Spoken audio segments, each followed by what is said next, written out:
Welcome to Raging Bullets, a comics fan podcast, Season 2, Episode 758, Secret Wars, Part 3. From the great outskirts of Cleveland to wherever you may roam, Sean and Jim thank you for listening to the Raging Bullets podcast show.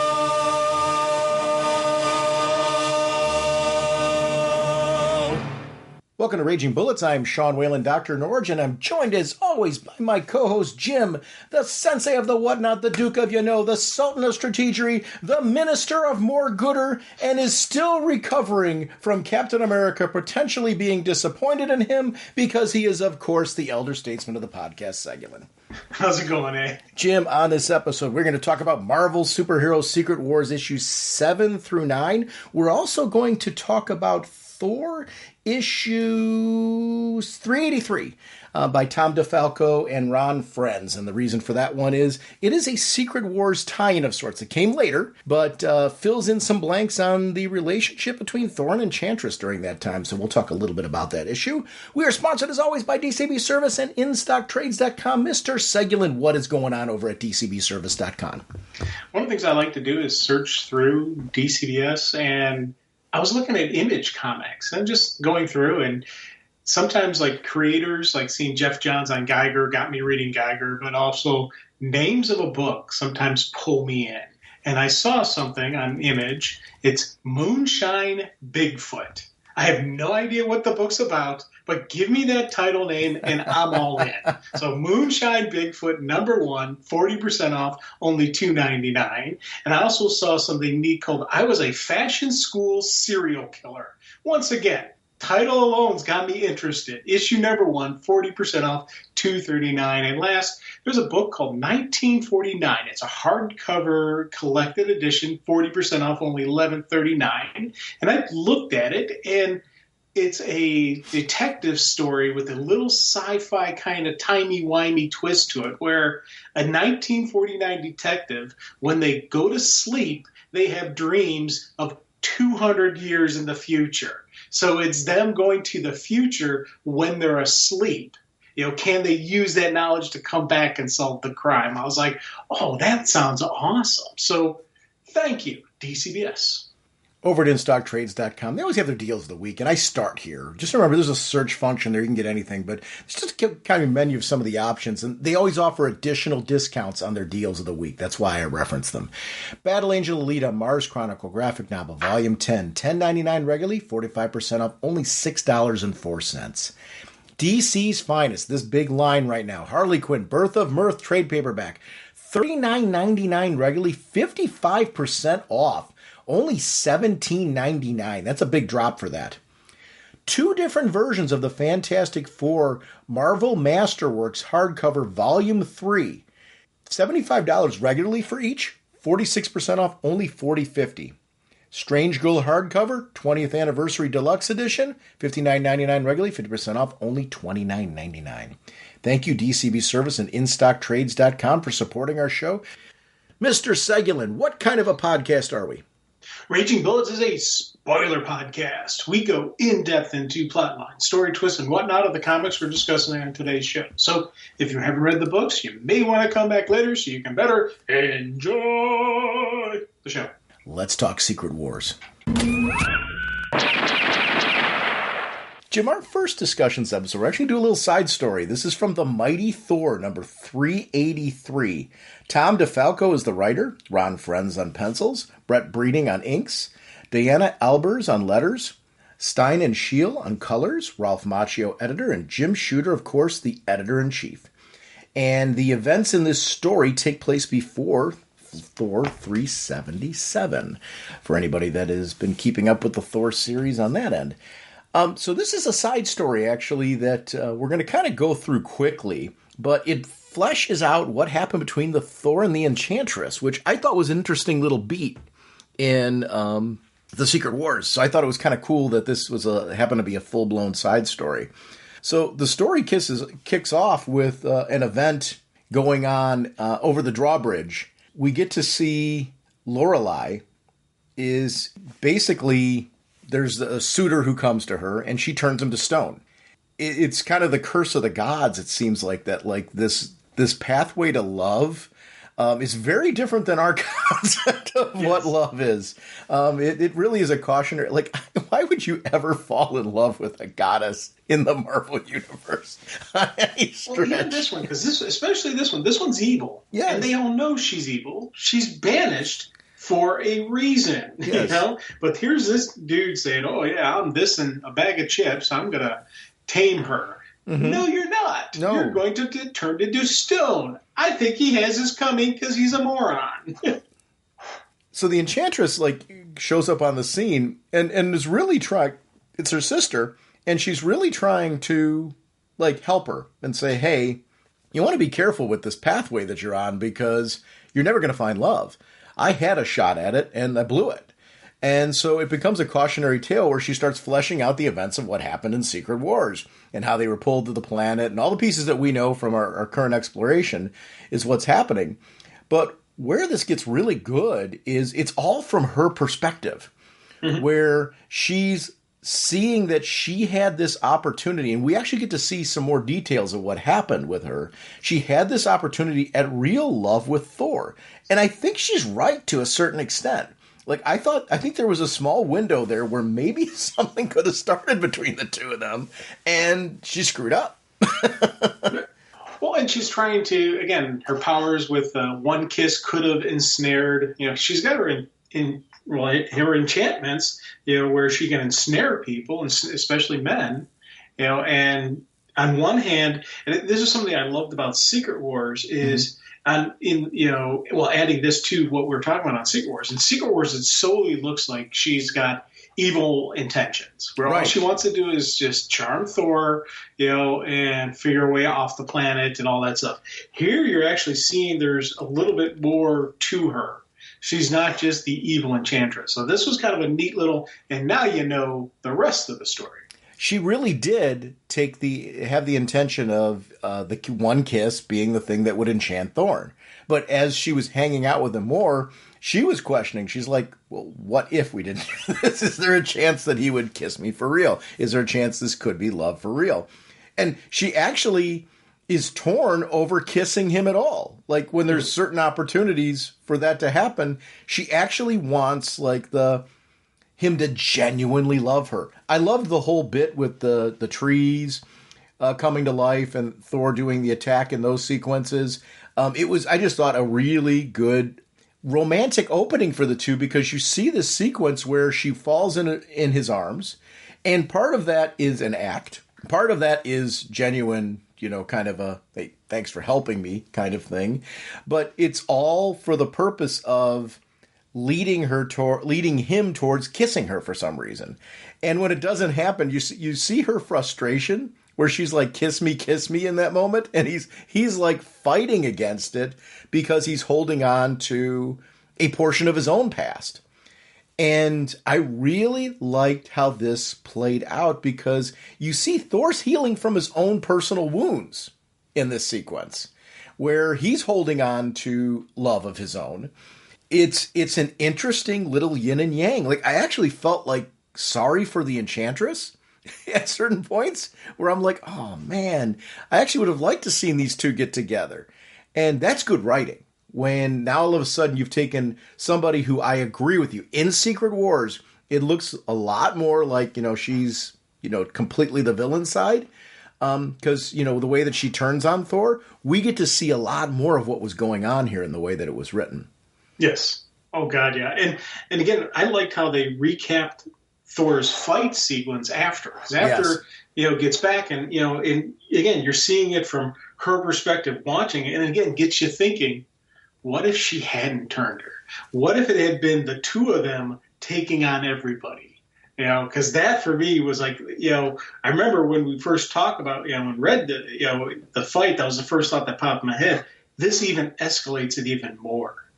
And I'm just like, oh man, that would have been a cool fight if two Asgardians versus all of the villains. Because I don't know how that would have turned out. It would have been a different fight. Yeah, yeah. Did she have, I kept wondering if, and I was looking through it, was there any attempt on her part to help Thor? And I wasn't seeing any here, but man, she is upset and frustrated off of that piece. Because I thought maybe her enchantments were something that may have helped save Thor. In the end, I was looking for that to be a part of this storyline.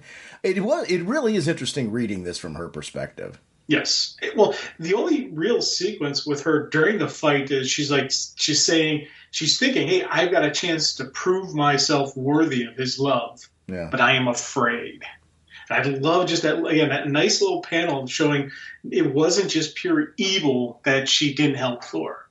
There was actually, she was afraid, and that's something they briefly kind of commented on and, they discussed in Secret War is we have this god, this goddess who is afraid of death.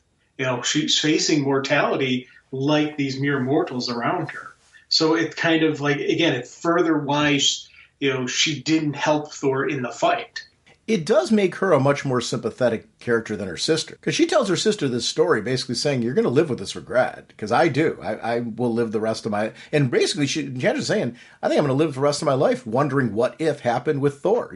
if I had just helped him, if I had just gotten there, where would we be now? Would we be a couple? Would there have been a future between us? She's like, you have only yourself to fail at this moment. And I'll shed no tears for you. And I love that her sister, is briefly looking at that statue and just starts laughing and walking off. It was such a cool little great side story. I'm not sure what generated doing this story, but I thought retelling that story from her perspective was such an interesting thing to do. I thought it was worth talking about. So if you're a fan of the Thor and Enchantress bit from Secret Wars and you've never read the issue, I highly recommend it just because it's a nice little side story of sorts. Yeah. All right, continuing our discussion on Marvel Superhero Secret Wars. Jim Shooter is the writer. Mike Zeck and Bob Layton are on pencils. John Beatty on inks. Joe Rosen on letters. Christy Scheel on colors. And Tom DeFalco is the editor. We're kicking off this issue with a bang. We're actually introduced to the new Spider-Woman. What is your history with this character? So it's Julia Carpenter. And she was created for Secret Wars. So the cameo that we saw last issue was actually her first appearance. And she's a character who has had a lot of evolution along the way. She became Spider-Woman. She became Arachne. She became Madam Web. Actually, she was the second of all of these things. She was the second Spider-Woman, the second Arachne, the second Madam Web. And she's actually been on the silver screen. Sydney Sweeney has played her in the Madam Web movie. So it's a character that has had a rich history since then. The character's been around since 1984. Any experiences with her beyond Secret Wars, or was it mainly here? This was it. And it was funny because I remembered her being in Secret Wars, but I didn't remember her how she showed up or any of that stuff. And I don't even remember any part she played in Secret Wars. When we first started doing this reread, I remembered she was there, because of her costume, but I didn't remember, anything about her role in Secret Wars or reading anything really after with her in it. It was one of those weird things where I remembered being in there, but I didn't remember anything like that. It's kind of like with Titania and Volcana. I remember them being in this. I remember, them being in the series, but I didn't remember how their origin. And I didn't, and I completely forgot about the fact that there was a whole suburb of Denver that got pulled into Secret Wars as well, which again, it's kind of funny. So she was in Avengers West Coast. She was in Force Work. The biography of the character, I'm looking up this other part on Wikipedia. So a secret government group called the Commission decided to create their own superhero. Val Cooper met with college friend Julia Carpenter in Julia's hometown of Denver and convinced her to be part of an athletic study. She was unknowingly a test subject in their experiments. During the experiment, they accidentally, in quotes, injected Julia with a mix of spider venom and exotic plant extracts, which gave Julia powers very similar to those of Spider-Man. So, and then she adopted this identity of Spider-Woman not soon afterwards and was drawn into Secret Wars. So it really was those events, her becoming Spider-Woman, and bam! This really is trial under fire.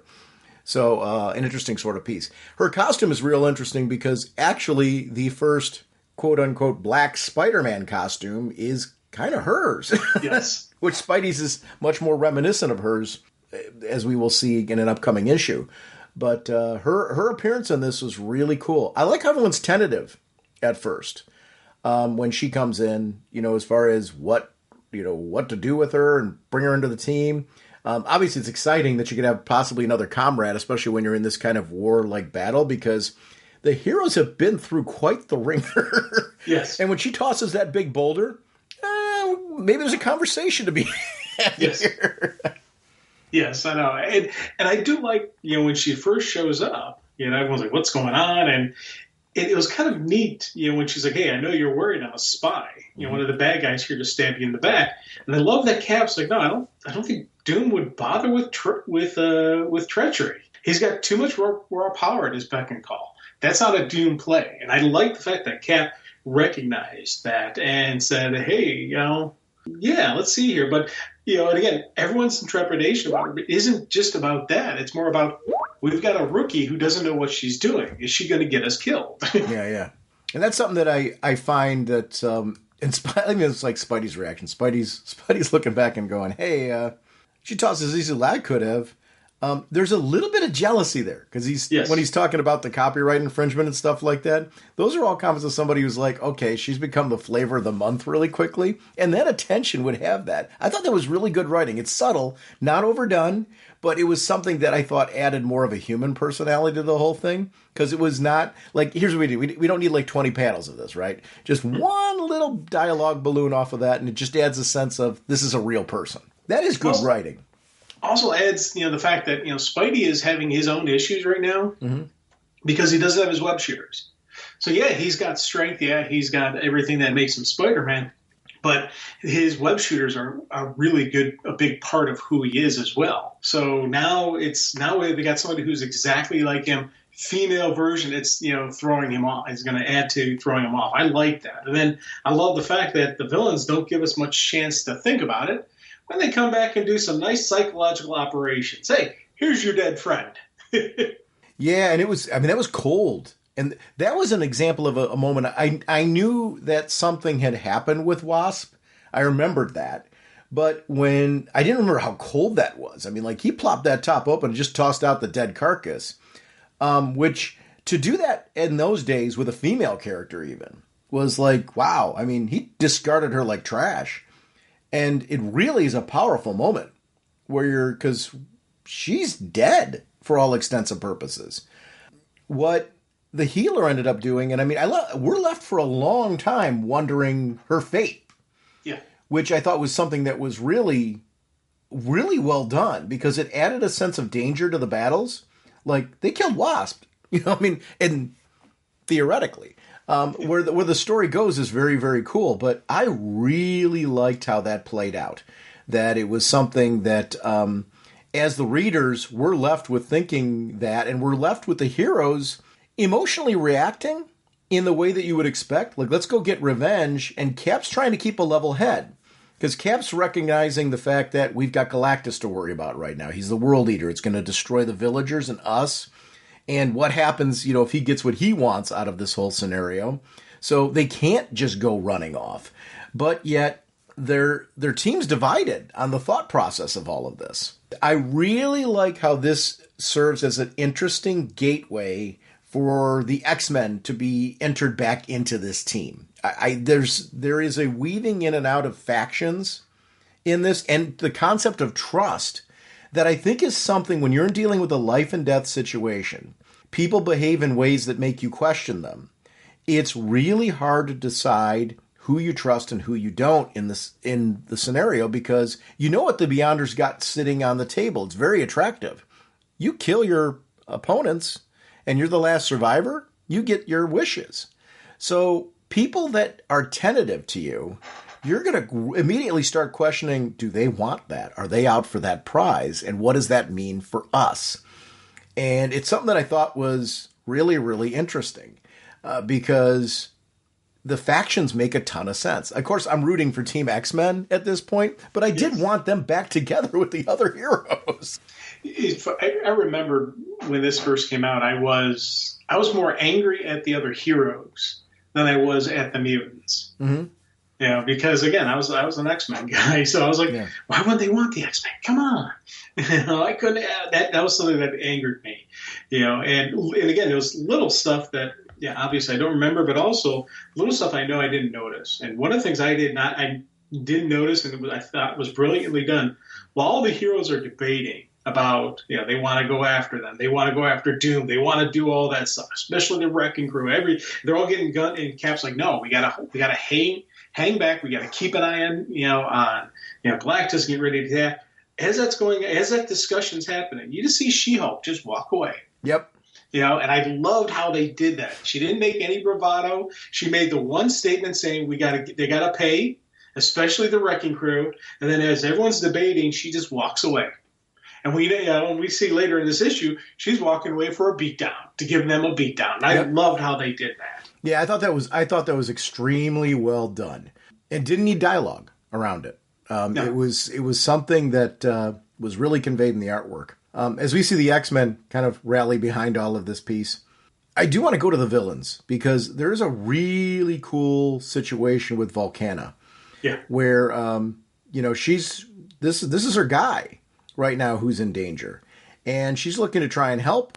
And she knows Enchantress can get her where she needs to be to help him out. She makes the biggest mistake of a lifetime. Yes. You do not give the Enchantress whatever she wants. And the Enchantress is just totally like, all right, go ahead and give me that promise. I'll be happy to toss you there. It's very dismissive at the moment, but she's already plotting and scheming. I really love that, because we just got done talking about how, very sympathetic. Love her and Thor. This reminded me right back again. I'm like, oh, well, no, she's got her issues. Yeah, she is evil. She's the bad guy here, and I do love that, Again, like you, I'm right along with it. You just laugh when she says anything. You're like, okay, take the deal. Boom. Yeah. Because she said anything. Not, let's talk about it. I'm willing to negotiate. No, she said, you name it, anything. That's the deal. Done. That's an emotional reaction that is going to pay off later. I love stuff like that. I thought it was so well done. I love that. Like for about 15 minutes of this podcast, if you asked me, I was like very pro Enchantress. Now I'm kind of like, no, she's evil. Thor's right not to. Yes. I do remember that being something that I really enjoyed, was the relationship between Owen and Volcana. There was something about the two of them that just, I enjoyed it. They felt very real. It's weird that they were on the villains team, but I was rooting for those two crazy kids. Yeah. And I found myself doing it this time around too. And that was something that I was very foreign in those days. I'm not saying it didn't happen, but it was very rare that you'd sit there and, this is superhero secret wars, right? I'm rooting for the X-Men. I'm rooting for the other heroes in that order. And then in the villain group, I'm just as much rooting for Owen and her to make it out of this crazy train. And it was something that I just found really, really engaging. It leading to a very cool battle with the X-Men was something that I enjoyed, because we'd seen that little introduction bit with the X-Men, but I wanted to see more of them fighting villains in this, especially villains that we don't normally see them fight. That's always cool in a comic when you see the mashups. The team up books are always great because you're seeing, your favorite hero going up against somebody that they never would. Why would they? They're not normally based in that area, or, putting missions or things that would lead them to this. This led to a very cool battle with the X-Men. And it's an X-Men that are starting to, even though they're not quite there yet, are starting to get their battle readiness back again. They're get back in the game more than they were. The awkwardness of Charles being in the field is still affecting them, but this is much more of an X-Men that we're used to seeing. And they've got the benefit of having Magneto on the team, which doesn't hurt. I do like seeing when Magneto teams up with the X-Men. Oh, big time.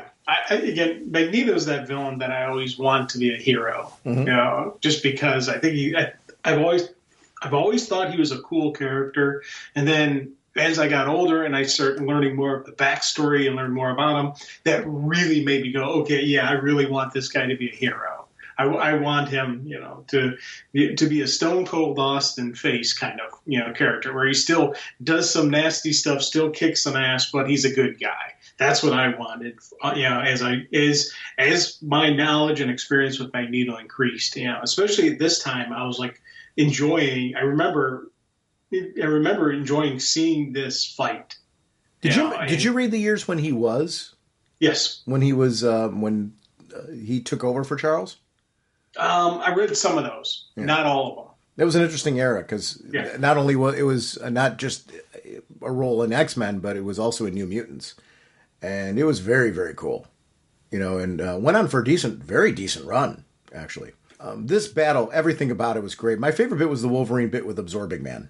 Yes, because he chops the arm, and this is like, you know, a foreign ground for Absorbing Man. I mean, imagine you're like sitting there and. I love that Absorbing Man doesn't know what this means.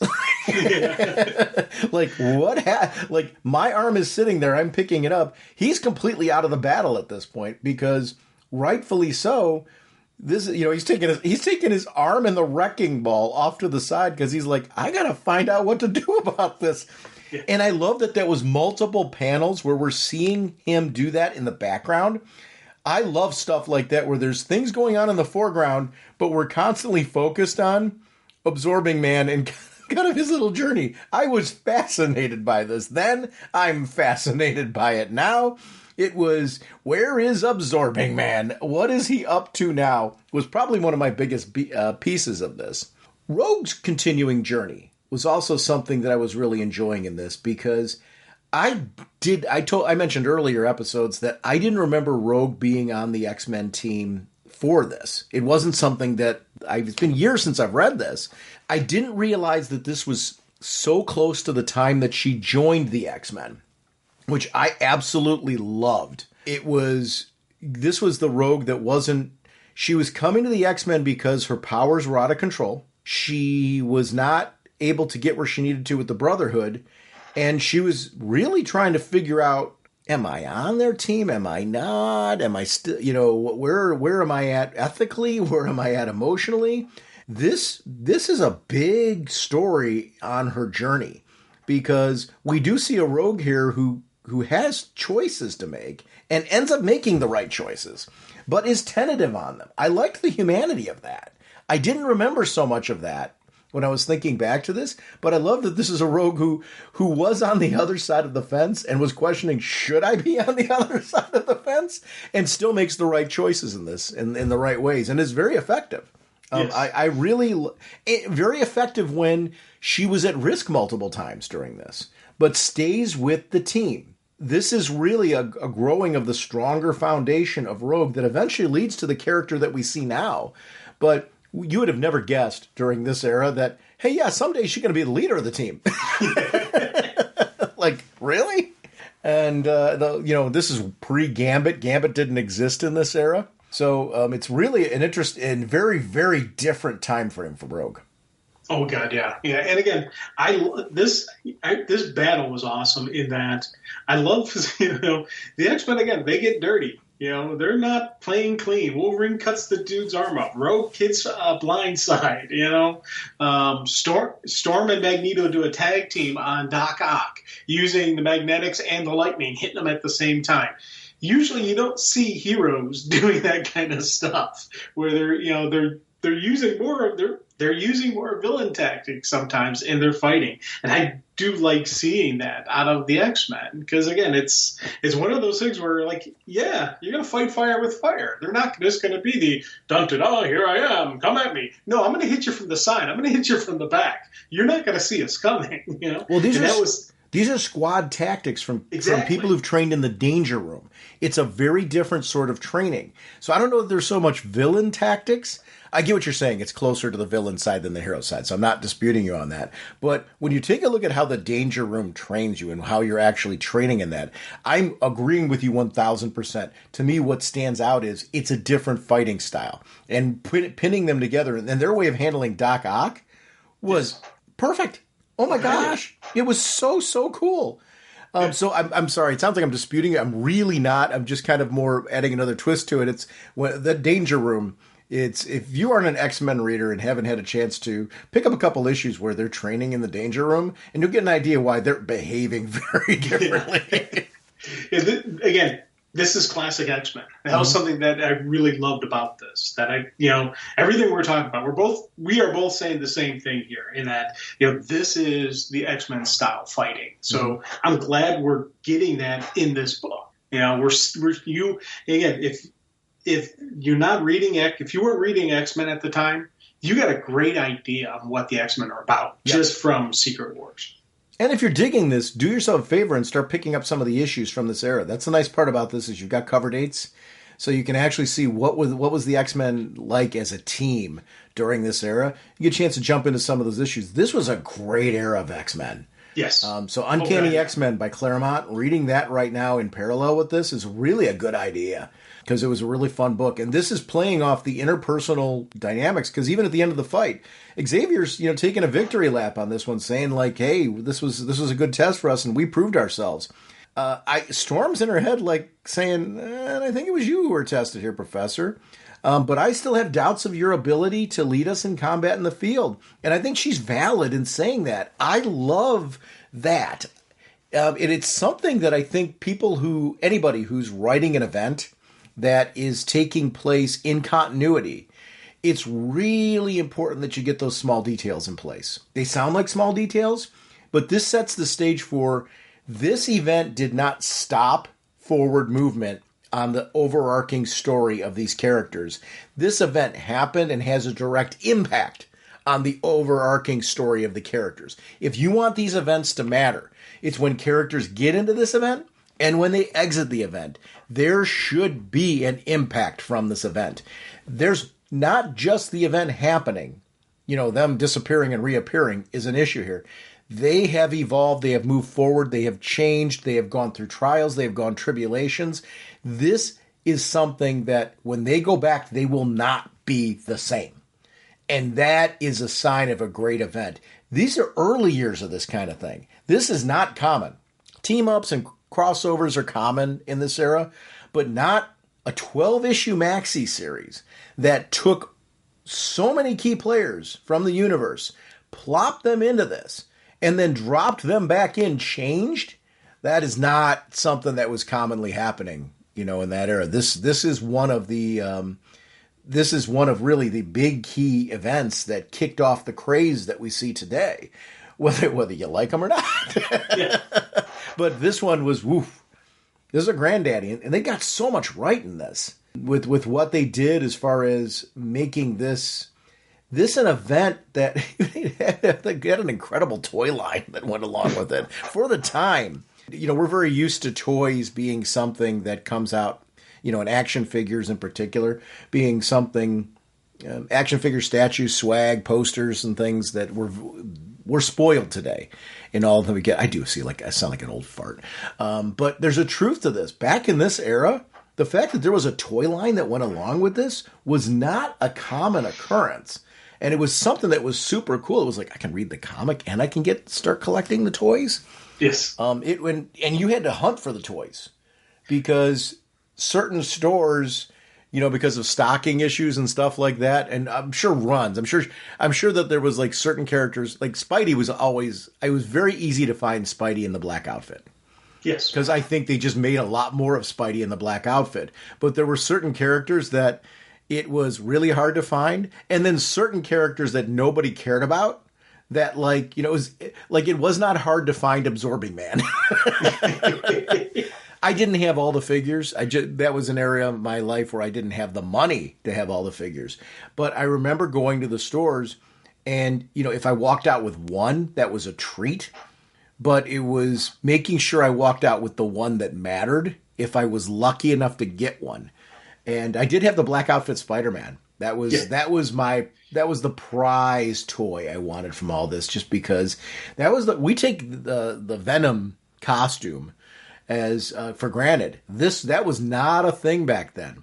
So this was an interesting era with this.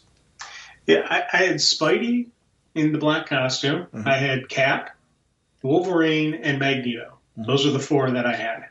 And they may actually be in my house somewhere. Actually, part of me wants to look to see if I have them still, or if they ended up getting thrown out. Which they may have happened. But I do remember I had those four figures from this, and they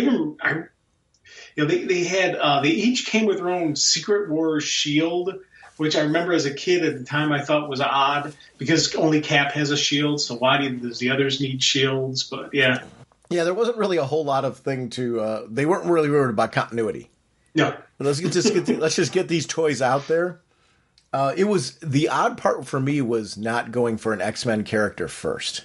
It was going for Spidey, and that just shows you my love for Spidey, like at the deep root core. Because at this time, if you were to ask me what my favorite comic was at this time, hands down, it was Uncanny X-Men.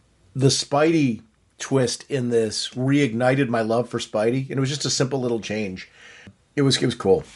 Doom and Galactus and this constant battle going on was something that was interesting because Galactus finally realizes there's a problem and swats that fly away like a gnat. This kind of stuff has to drive Doom nuts when all of a sudden, like, he's dismissed and just sent flying back like he was nothing.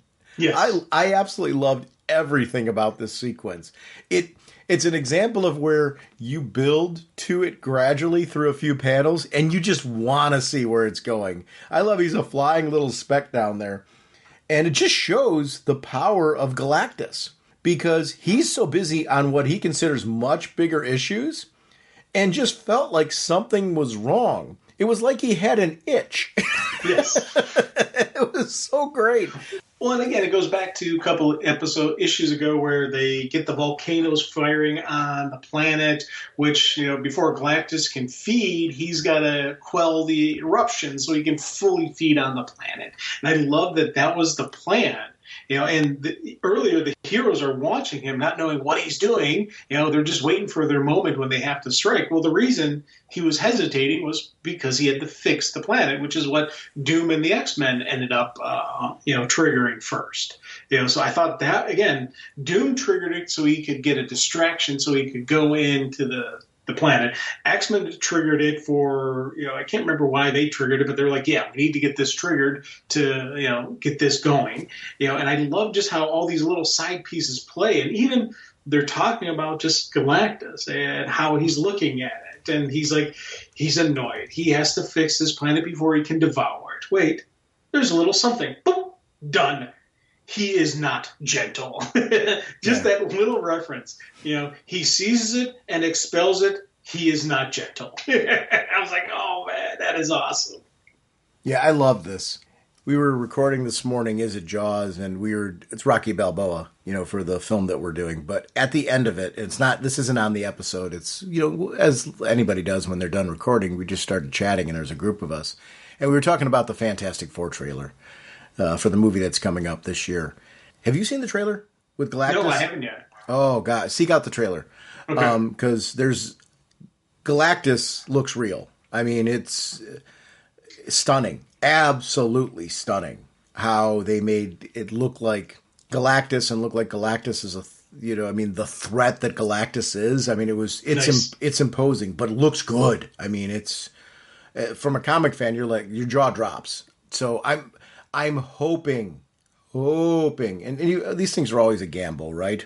I'm hoping that this film is as good as the trailer looks, because I like the idea of it being set in the 60s. I like that it's kind of an alternate universe kicking off of the Fantastic Four, that there's going to be a way for them to, be a part of the MCU proper, and this is leading to the later films that are coming out. I feel like the MCU, like any other universe, every so often you need that reboot, a soft reboot, where we're not ignoring the films that came before, but we're doing like a soft reboot right now. So it feels like these new storylines are going to be gradually soft rebooting that universe. Where it's relevant to this, though, is seeing that and seeing Galactus in that has got me even more excited to be reading this with Galactus in this.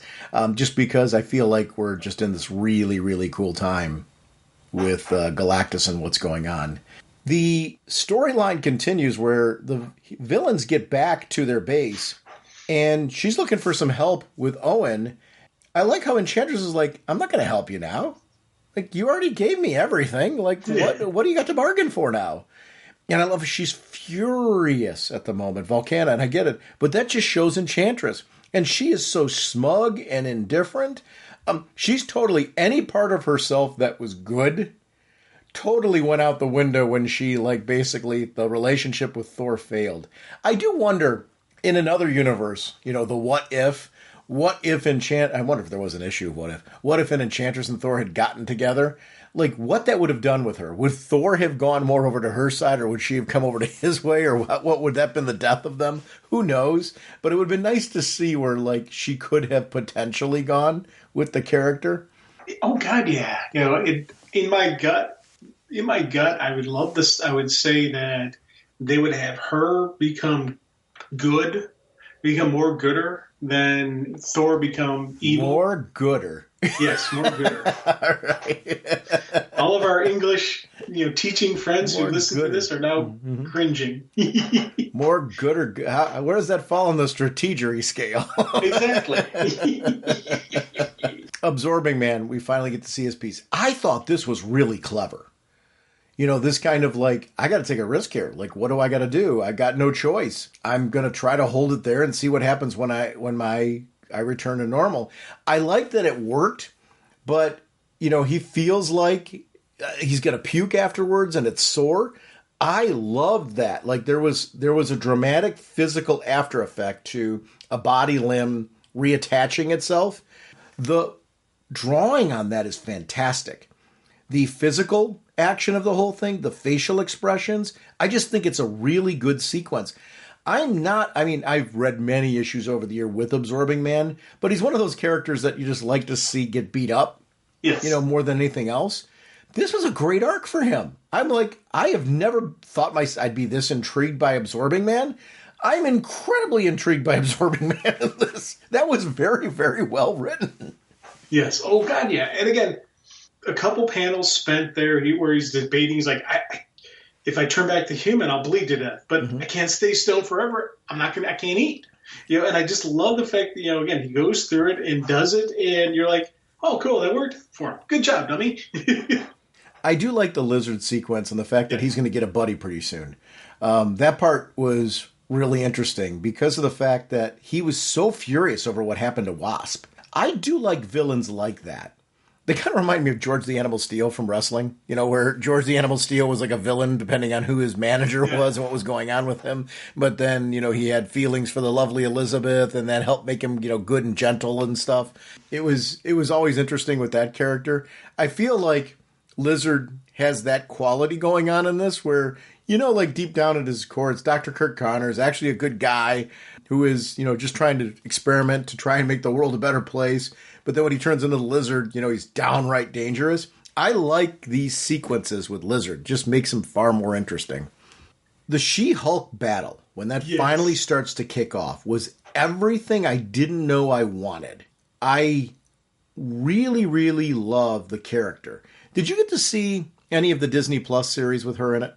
I've seen clips and bits from it. Never actually sat down and watched a full episode. It's only gotten one season, and I don't think there's going to be a second season. I'm kind of sad about that because I enjoyed it. I thought it was really, really good. It was appropriate for TV. It was an example of something that, like, this shouldn't be a movie, but TV's a prime spot for this. I think it came out at the unfortunate time where there was the so-called superhero fatigue. I think too many movies were being released at the same time. I feel like they made it essential. Like you needed to watch this to get into this. Then you needed to watch this to get into that. Certain things I think just needed to be standalone, if I'm making sense. I think this got lost in that shuffle, unfortunately, because I really like her as a character. Have you read any She-Hulk comics? No, actually. again, it's one of the She-Hulk is one of the characters I want to try to read. I'm right now reading Hulk. I'm going to go into She-Hulk. I'm going to pull that into the mix. And again, it comes down to the stupidity I had as a child, where I wouldn't read a girl comic. Really? Yeah. All those years, I never read Wonder Woman until we started doing the show. And, just because, again, as I've said multiple times, I was an idiot when I was a younger kid, and I wouldn't buy a girl comic, because, that's a girl comic. I'm like, I'm not going to read it. And, everything I've seen and, her interactions with other characters that I've seen in other stuff, she's a really cool character. Mm-hmm. So, and in these next couple pages, really, this should have gotten me wanting to read She-Hulk, but for whatever reason, when I was, this age, I didn't even think about, pulling in She-Hulk. But we got some really cool stuff of her just seriously kicking some butt here. I jumped on She-Hulk because I was a big fan of John Byrne. At this point, from Alpha Flight, his artwork on X-Men, just his own storytelling. I mean, then we've gotten to see John Byrne do Superman and other things like that along the way. But I was a heavy fan of John Byrne at this stage. I did my first exposure to reading She-Hulk in a monthly book was when he took over the She-Hulk book. So this certainly had influences on me wanting to read the character. More than that, budget was always kind of the thing. It was a character that, and also strangely a character when I'd get those 3-packs of comics I always referenced, the ones that were in there. She-Hulk was never a comic that was in there. So, I didn't get any casual exposure to the character that way. It was crossovers or team books.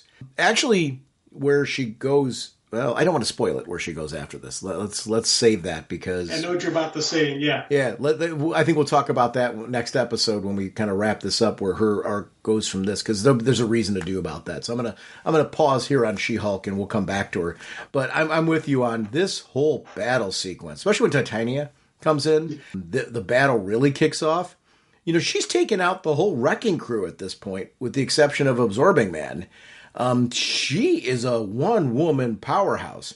That's an example of the Hulk rage, right? Hers manifests differently because of the fact that she has more control over herself. And I actually always liked the distinction between her and Bruce Banner. That there were some definite distinctions between the two. It's not about one being stronger or weaker.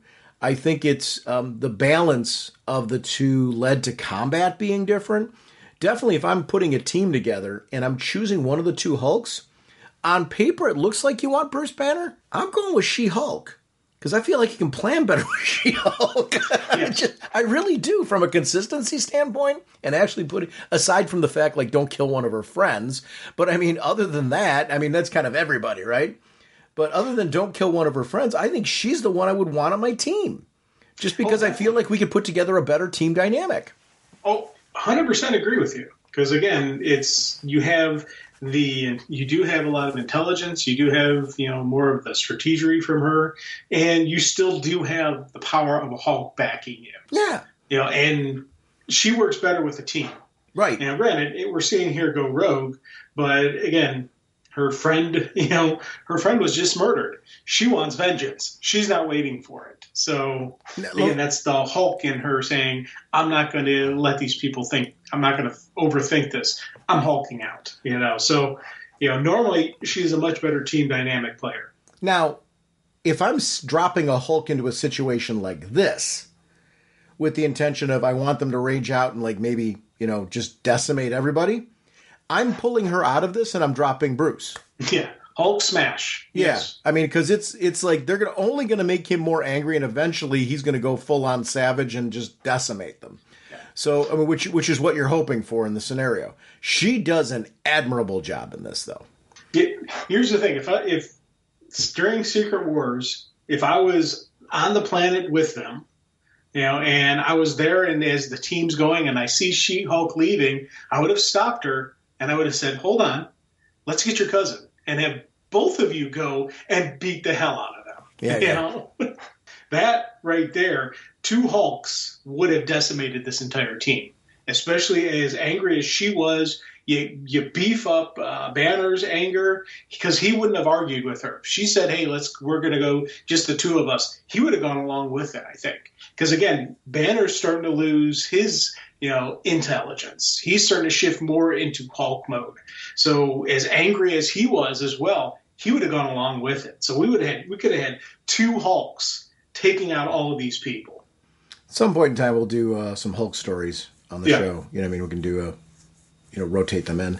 It'd be fun to talk about the Hulk in general and She-Hulk and all those pieces. I'm enjoying my Hulk read now. I started, I don't know if I mentioned this last episode, but I started reading from the very beginning of Hulk. I'm now in the 70s.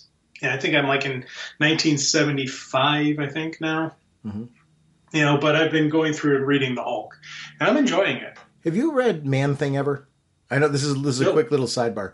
Where it came up, the Skajam blog that every so often on our Facebook page, he'll be kind enough to post one of his blog reviews up there, and one he did recently was on the Man-Thing by Steve Gerber, and it's something that eventually, with the fact that we've done Swamp Thing and talked about a character like that, it'd be fun to talk about Marvel's version of that. Now, I want to be very, very clear. I'm not saying they're the same thing.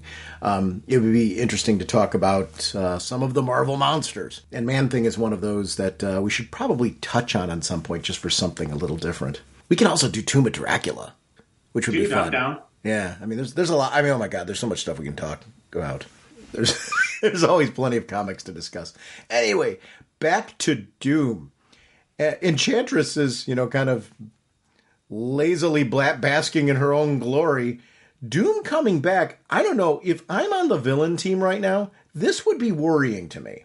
Because he's kind of the glue holding them all together. In the beginning of the issue, right, we referenced the fact that, they were, the heroes, I don't want to say comforted. They knew the way that Doom operates. So, Doom is a leader, and there is a certain expected hierarchy in the pyramid of power that is Doom, and he's got goals, and he's kind of keeping these people glued up together and heading into a certain direction.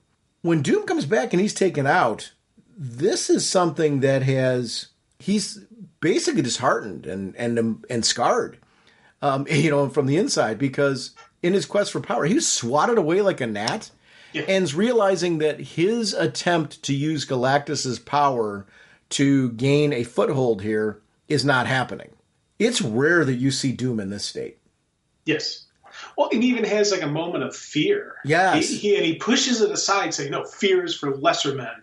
I am excited at the prospect of finding new power," and I love that little bit there where Doom is afraid of Galactus finding him and what Galactus will do to him, because he's like, everything he's seeing was just this beyond any technology he's thought of, but it's still not enough to take down Galactus. I loved just that realization. And then you get here where he just collapses on bed, just that's it. It's finished. It's over. Finished.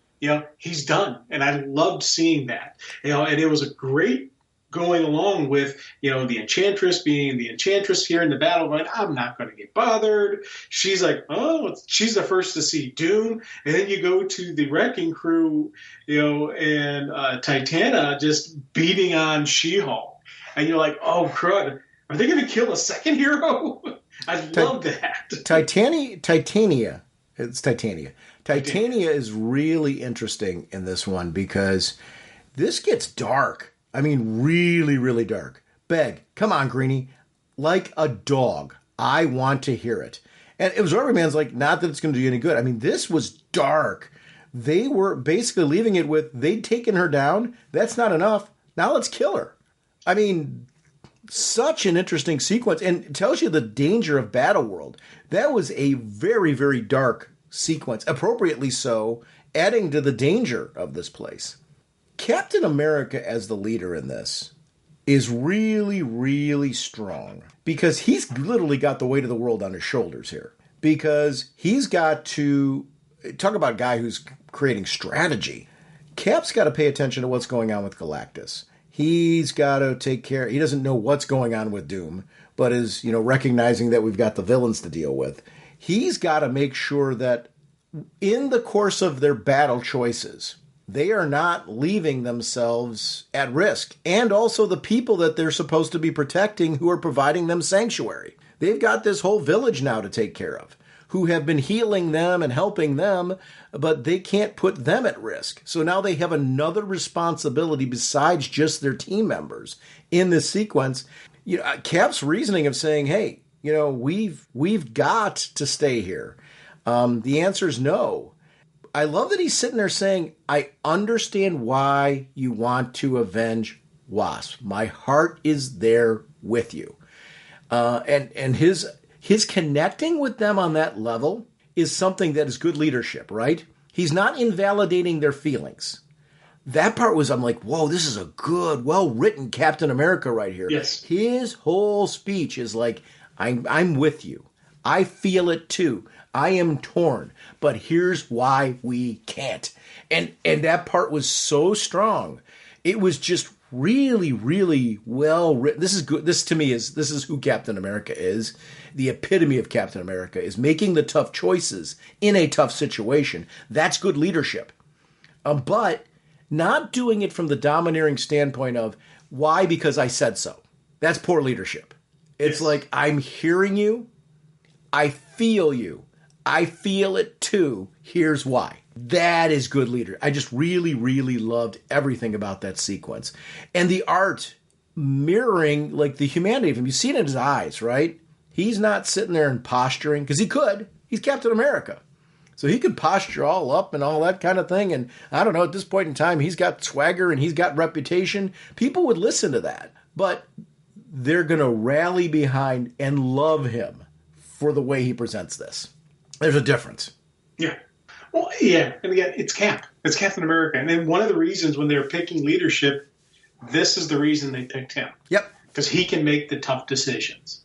You know, Richards, said when they initially threw out his name, he's like, my mind's elsewhere. I won't be a good leader here. Banner's like, hey, I'm losing my intelligence. I wouldn't be the right person here. They all turned to Cap for that reason, because he will make the tough decisions. And I love everything you're saying. I'm just nodding my head going, yes. And you're also leaving out a pivotal one. Wasp. What? You're leaving out a pivotal one. Wasp. Wasp was the elected leader of the Avengers. She deserved to be in that spot. And she recognized, I need to relinquish my role right here because of the larger group that's here. Cap is going to immediately garner more respect because of that. That's also good leadership. Yes. And it's something you can't discount about Wasp.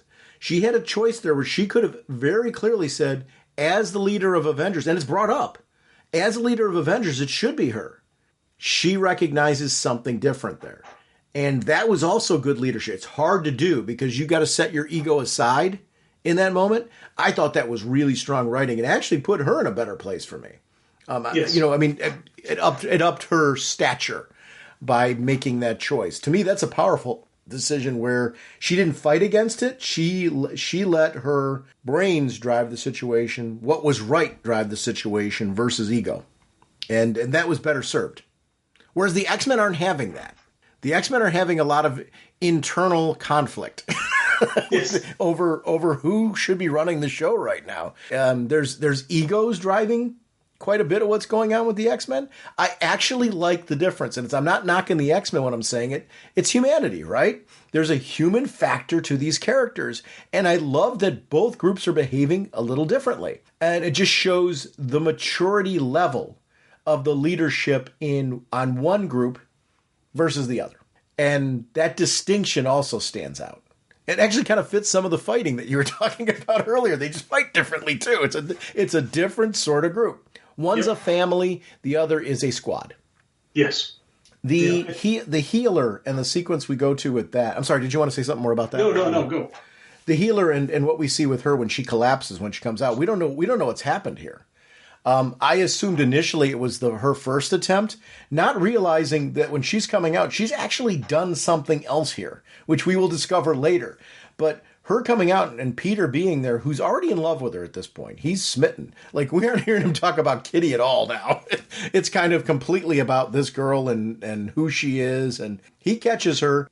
I get it. It's very upsetting because her skin colors actually change. This is a great example of color work, right? Yes. Visibly, we see that she's pale. But it's not pale in the sense of the way that a traditional, skin color would be pale. Whether we're talking about black or white or anything like that. It's now this, whatever her, I guess, more orangish sheen is, it leads to more of a yellowing with her. I love the color work on this because now what you got to do is you got to take this alien species and you've got to recognize the fact that everybody goes pale, right? It's pigment is the only, skin color is the only thing that's different. So the variation should be there. Like nobody should go just plain white, because of the fact that there's still pigment in there that is going to affect that. That color toning was, I just thought, great because it matches reality, right? We all have different pigment. So today we have digital comics and digital coloring and things like that. I don't know if this was easier or harder to do then.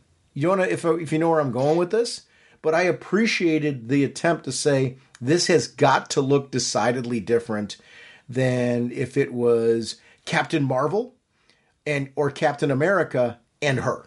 There's things just got to look a little different. I love the distinction. Yes, I do wonder if there was a discussion, if the creative team discussed, okay, how does this alien race look pale? Yeah, we need to, because there was probably direct art directions, pale skin, what was the detail of this is pale, or if this was the colorist saying this is what this alien would look like pale.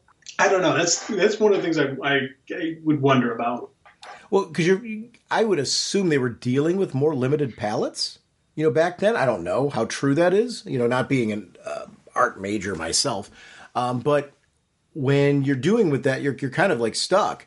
The reality of skin pigmentation is it's not just one or two colors. It's a myriad of colors, yeah. Right? Put a whole bunch of people in a room and you try to capture what any of them would look on paper where you're drawing them. And there's very different color tonage across the whole entire spectrum. This was interesting. It was something that stood out to me as something that I appreciated that added a sense of realism to the alien character.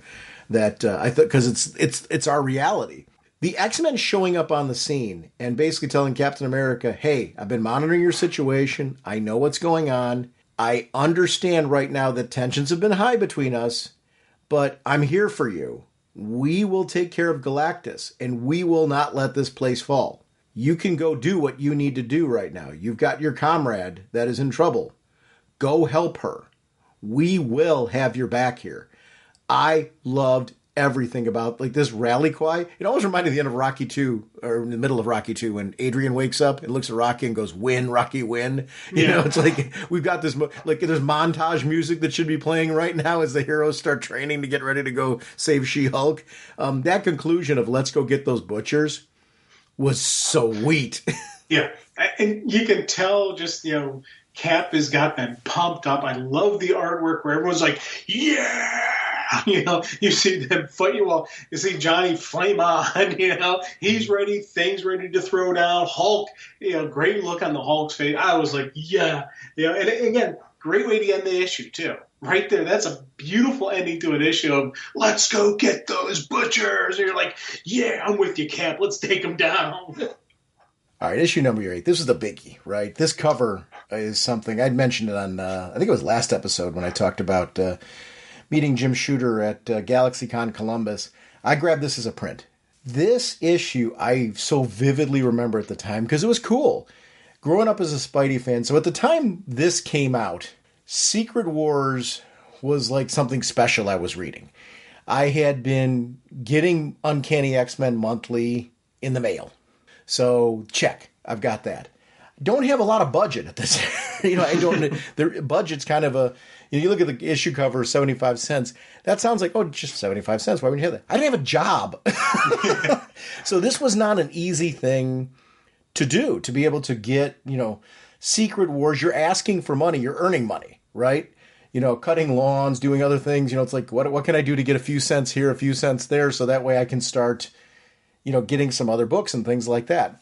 So, there were little things that you do to get money, not just for this, for anything that you wanted to do.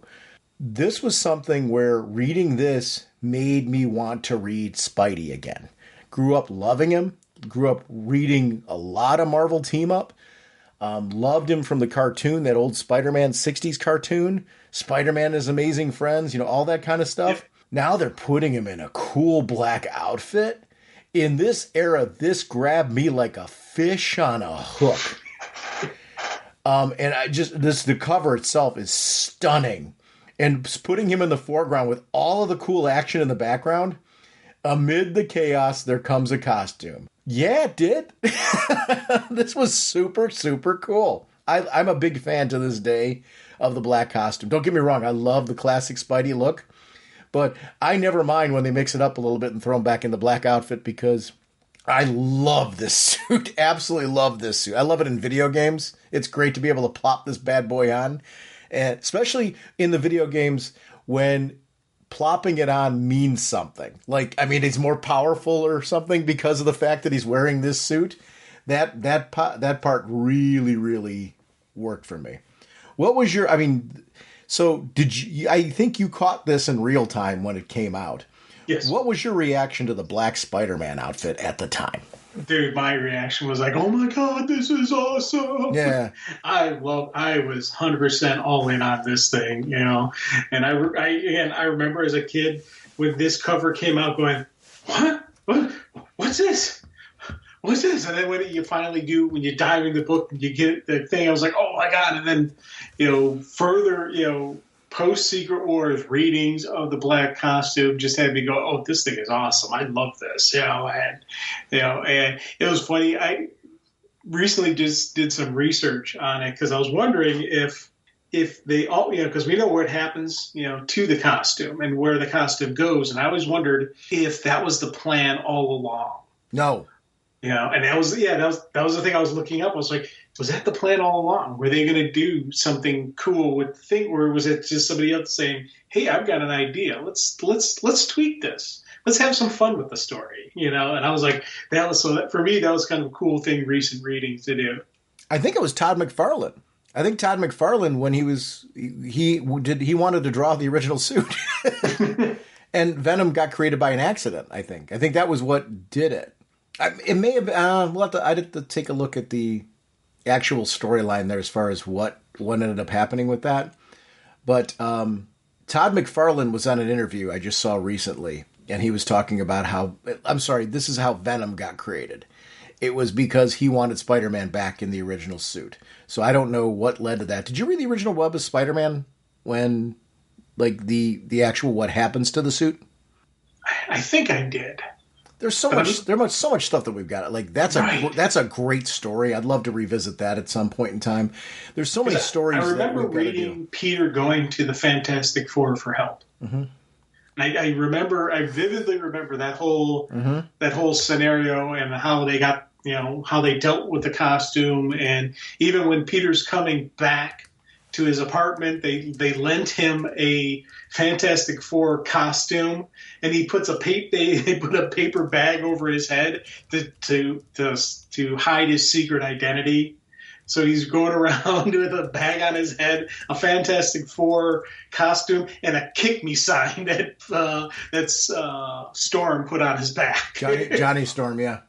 It looks like he retired that costume from reading An Amazing Spider-Man 300 by David Micheline and Todd McFarlane. But I don't know how that fits in relation to the Venom story and what ended up happening in Web of Spider-Man. So I'd have to do further research off of that, because it is a journey. There's the black suit going away in the sense that the symbiote going away. Then there is the cloth black suit that Peter puts on. So there's two different versions of this going on, and the cloth black suit has come back up from time to time. I actually really like the playing around with different kinds of spider suits. Obviously, the classic is the classic, and I love the classic. But this really kicks off a very, very new trend with Spider-Man, in the sense of having now a second suit, this black suit. It becomes the primary for right now, but eventually leading to the option to swap between them, which comes much later. This invasion piece where they're going in and ready for the battle, this is great because we haven't really seen the heroes on a rally like this yet. You know, this is where this issue is kind of a different. They're usually on the defensive, right? This is them taking full head-on offensive because She-Hulk is in there and they're coming a fighting. Yes. And this is so sweet because to see Cap in the team, you know, this is a Captain America who's like, all right, now I'm leading an assault. I love everything about this. It is exactly what I wanted. This made me a fan of the Fantastic Four, a fan of the Avengers. I'm not saying I wasn't beforehand. Out of the two, I was a fan of the Fantastic Four. I liked the Avengers, but hadn't read a lot of Avengers. So this was like making me go, oh man, Avengers are cool.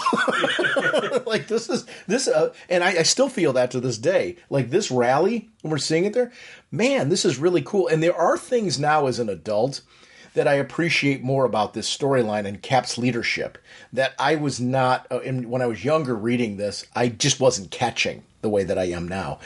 This story is so well crafted. It reads on a lot of different layers. And Chantress is someone who just kind of like, listen, thing didn't work out with Thor.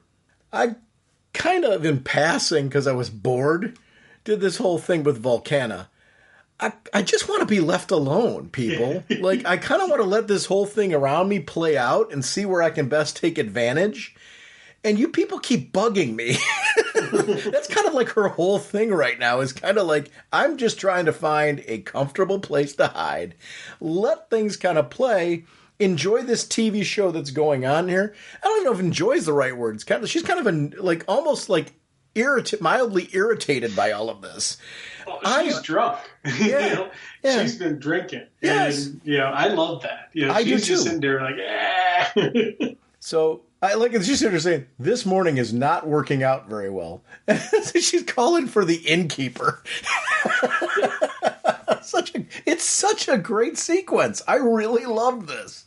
Because, what's great about this is it's subtle. It's an additional piece over there. In the meantime, we do go to Volcana and Molecule Man, and she's just trying to care for her man.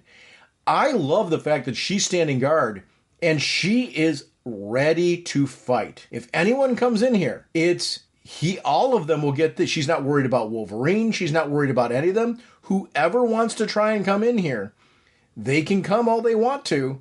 But they're going to find me, and I'm going... and here's the thing. I think she's... Similar to what we saw with She-Hulk earlier, I would like to see the people trying to come in and take care of Volcana at that moment. Yeah. And especially that Wolverine guy, the one who cut him. That is... I'll be honest with you, that is a fight I want to see. I want to see Volcano versus Wolverine because he's the one who got...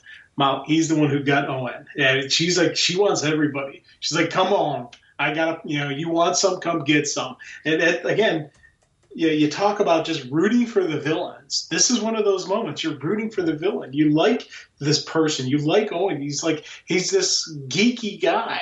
We all can relate to him. And he's got, a girlfriend. So you're like, hey, a geek can win out. Awesome. I'm rooting for these two kids. I 100% remember this back in the day, rooting for them.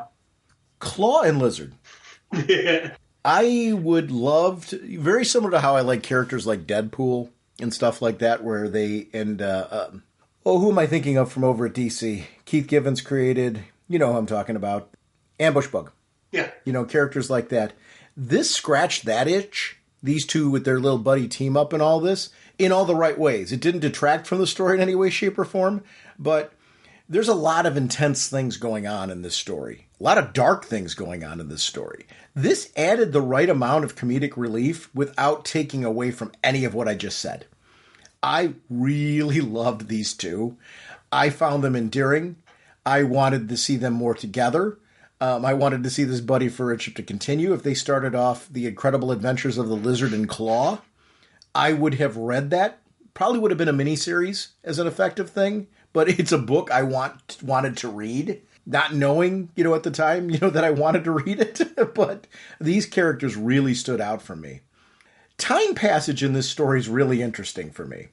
because I feel like now we're just getting caught up to where the end of last issue was with regards to She-Hulk. Because there's no way they're taking this long to kill her, right? This is the bit where they're getting ready to kill her. And in the meantime, we've now seen what was happening during that, right? Yes. This right here, I think, is, that the ending scene where they're like, what now? We kill her. All right, everybody at once. Right. That's this moment right here. Where they say, hey, that noise, that sounds like thunder. Big deal. No. That's Thor's hammer. Yeah. I love just how, they show us, okay, so they never got to do the death blow on She-Hulk. They were getting ready to do it right as the heroes came to the rescue. So I was like, that's kind of cool that they did that. It's interesting that the coup de grace, he throws her against the wall. That's one less to concern us with. There's a truth to that, but I don't think he didn't kill her. But it's kind of like, that tells something about the villain nature. It's kind of, this is something the heroes are putting them like all in, like, let's heal everybody. Yeah. This part was in their code. The distinction of the code is something that really stands by me in this one. And I could see how the code starts to become harder to adhere to in all of this. Doom's continued torment, I think, was really important in this piece.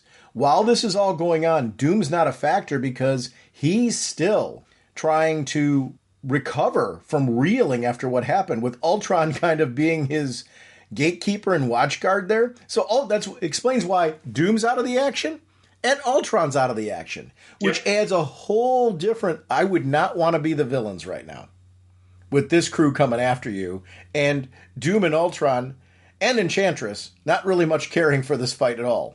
The fight is really, really interesting because we get to see some intelligence from the villains. Like, I really liked how Doc Ock handled the Human Torch. Yes.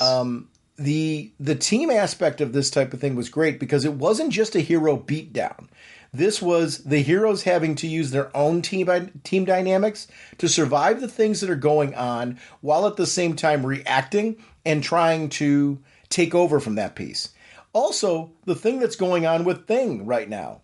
His changing back and forth from being the Thing to human and not really having control over it is something really interesting. I did like that it gave us a chance to see Spider-Woman in action, really in action for the first time, with her hanging with the Absorbing Man and really taking that piece down. I really enjoyed seeing this whole action piece play out.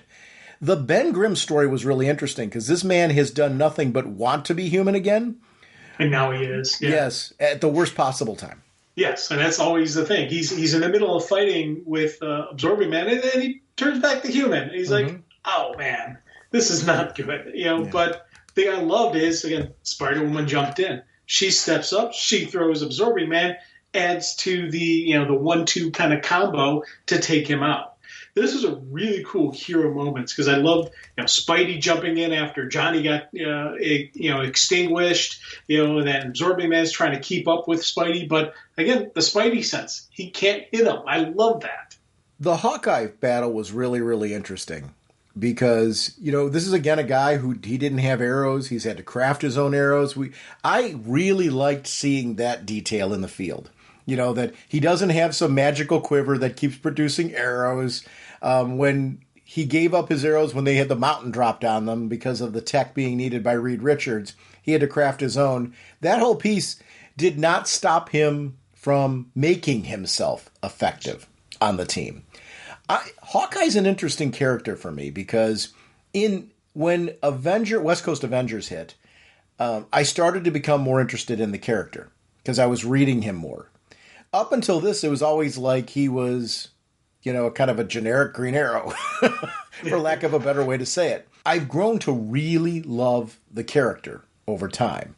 But when this book came out, I liked what they were doing with him, but I still felt like generic Green Arrow. That was because I had read Green Arrow since I was a little kid. Loved Green Arrow. It just was a lack of exposure to Hawkeye.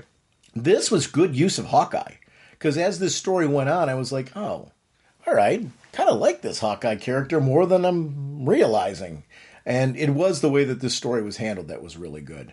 Hulk and Enchantress. Yes. I knew where that was going to go, But it is, a second I saw Hulk go on the scene, I'm like, oh, this is going to go where I think it's going to go. I loved how this played.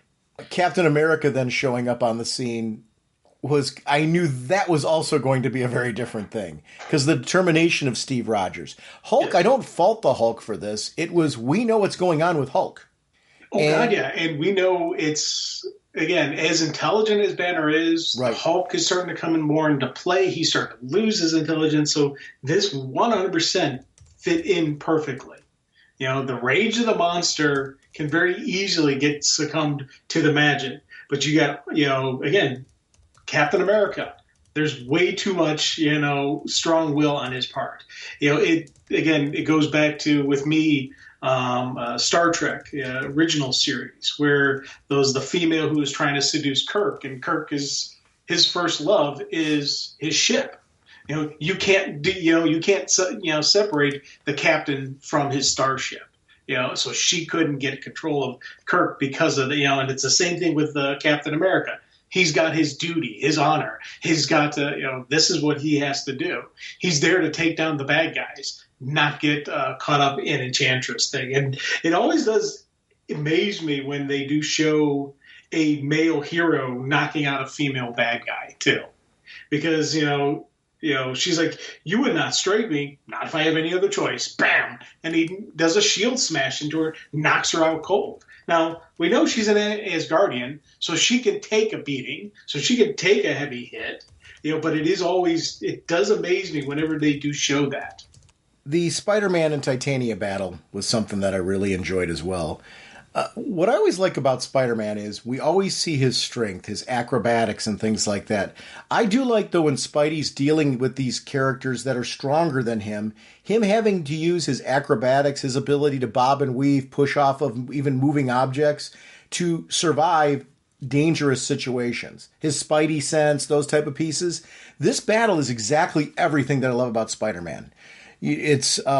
It's split-second saves, split-second dodgings of things. Him being left in this sense of danger, that was something I was really digging. Go ahead. Plus also the little banter. Yes. The Spidey banter always gets me, and I always love that, especially when they're doing it, because it started because he was a teenager and he was nervous. Now he does it, it throws the people off their game. And you 100% can see him doing it to her, throwing her off her game, to the point where at one time he goes, na, na, na, na, na, na, can't hit me. He actually does a na, na, na, na, na, na to her. That was such a brilliant thing, because it gets her so enraged. Yeah, she's stronger, but she's not thinking. She's not aiming. She's not doing anything other than just trying to swing wildly. I loved seeing that. Yeah, that was something that really stood out for me. Hawkeye and Ben Grimm teaming up to take on Lizard and Claw. So I'm going to kind of jump around on this sequence just because I kind of have to. Yes, we're left with kind of a cliffhanger with these two as far as where it goes. I did not realize it was going to lead into board games. No, I did not. And again, I loved how it's human Ben Grimm and Hawkeye. Yes. And I love the ending of the first sequence is, any idea, Hawk? Well, I guess we have to outwit them. Us? And I love Ben going, huh? Because it's Ben. He's not known for being the brains of the bunch. And I love how this goes to, it ended up being board games and patty cake, right? I think, was the final decision that they did on them. It was just a really cool sequence that I was like, man, that is awesome. I loved, again, showing the fact that, Claw and Lizard are different types of villains. They're not the kind you have to punch to subdue. You can figure ways around it. And I loved it, the fact that we have a moment where the heroes, who they're not known for being the strategists, they're not known for being the intelligent persons of their team, actually outthought the bad guys and didn't have to go into a fight sequence. It was awesome. I loved this. Volcana and Molecule Man, you knew that was eventually going to come, that there was going to be some form of confrontation. I really like that her goal here is she's not out to hurt the heroes. It's not a concern of hers right now. She just wants him safe. And that like little side story distinction is really interesting. This is where these camps and these little side stories are really paying off and keeping this story interesting.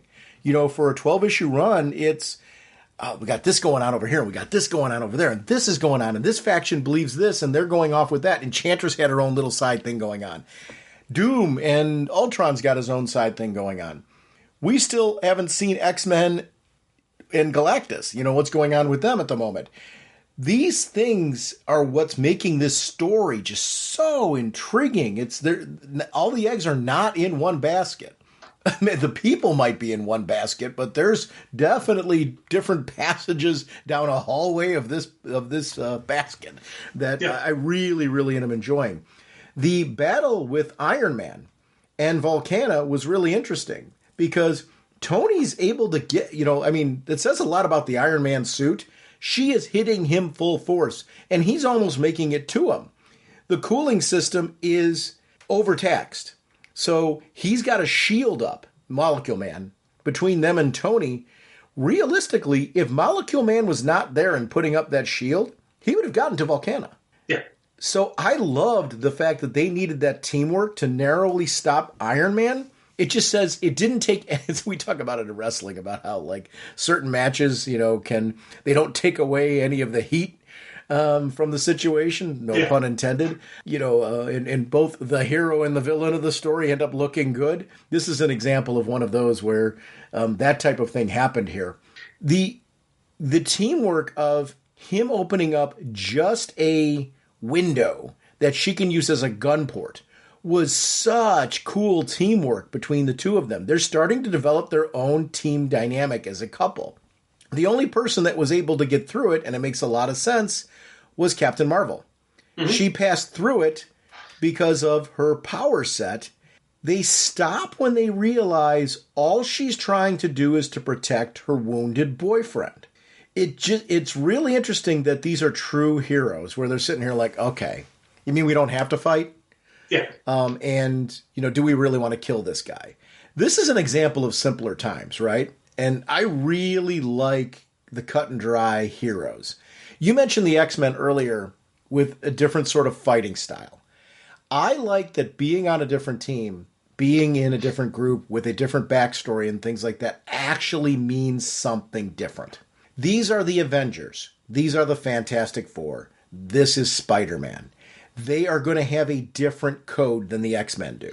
That doesn't mean that the X-Men aren't heroes, but I guess I would say they are reluctant heroes. All they're trying to do is defend their people, you know, their right to exist and be treated fairly.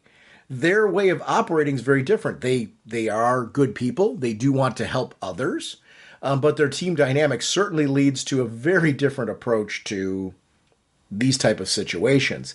It's nice to see tried and true heroes trying to make it, even when it's not clean, in those situations. I loved the different operating that the female Captain Marvel is immediately like putting her arm out. Monica Rambeau is letting her arm go at this point in time. So that way she's not, you know, tearing open his wounds. That part was really different. You know, Volcana at that point in time is completely dropped her powers because she's no longer concentrating it. Well, and she's surrendering. You know, I love the fact that she's immediately, no, stop it. You're pulling out his wounds. You know, she immediately surrenders, arms up, everything. You know, she's like, just stop it. Stop hurting him. I loved that moment. And you're talking about just, you know, Captain Marvel's like, oh, gee, sorry. You know, completely different heroes. You know, and again, we go from Wolverine, who's the one who gutted him, who would have killed him if Cyclops hadn't blasted his arm, you know, and knocked it off, you know, to the, Avengers, X-Men, Avengers Fantastic Four combo that are like, oh, okay, hold on. We're not going to hurt the guy. We don't want to hurt him. You know, I loved how that played out. And then you go to Spidey. This Spider-Man sequence, once again, was absolutely brilliant. Not only does it show the powers of Spidey, what he can do without the webs. Yeah. It's the Spidey sense, it's the strength, it's the Spidey movement. It does also show his personality and just his sense of right and wrong.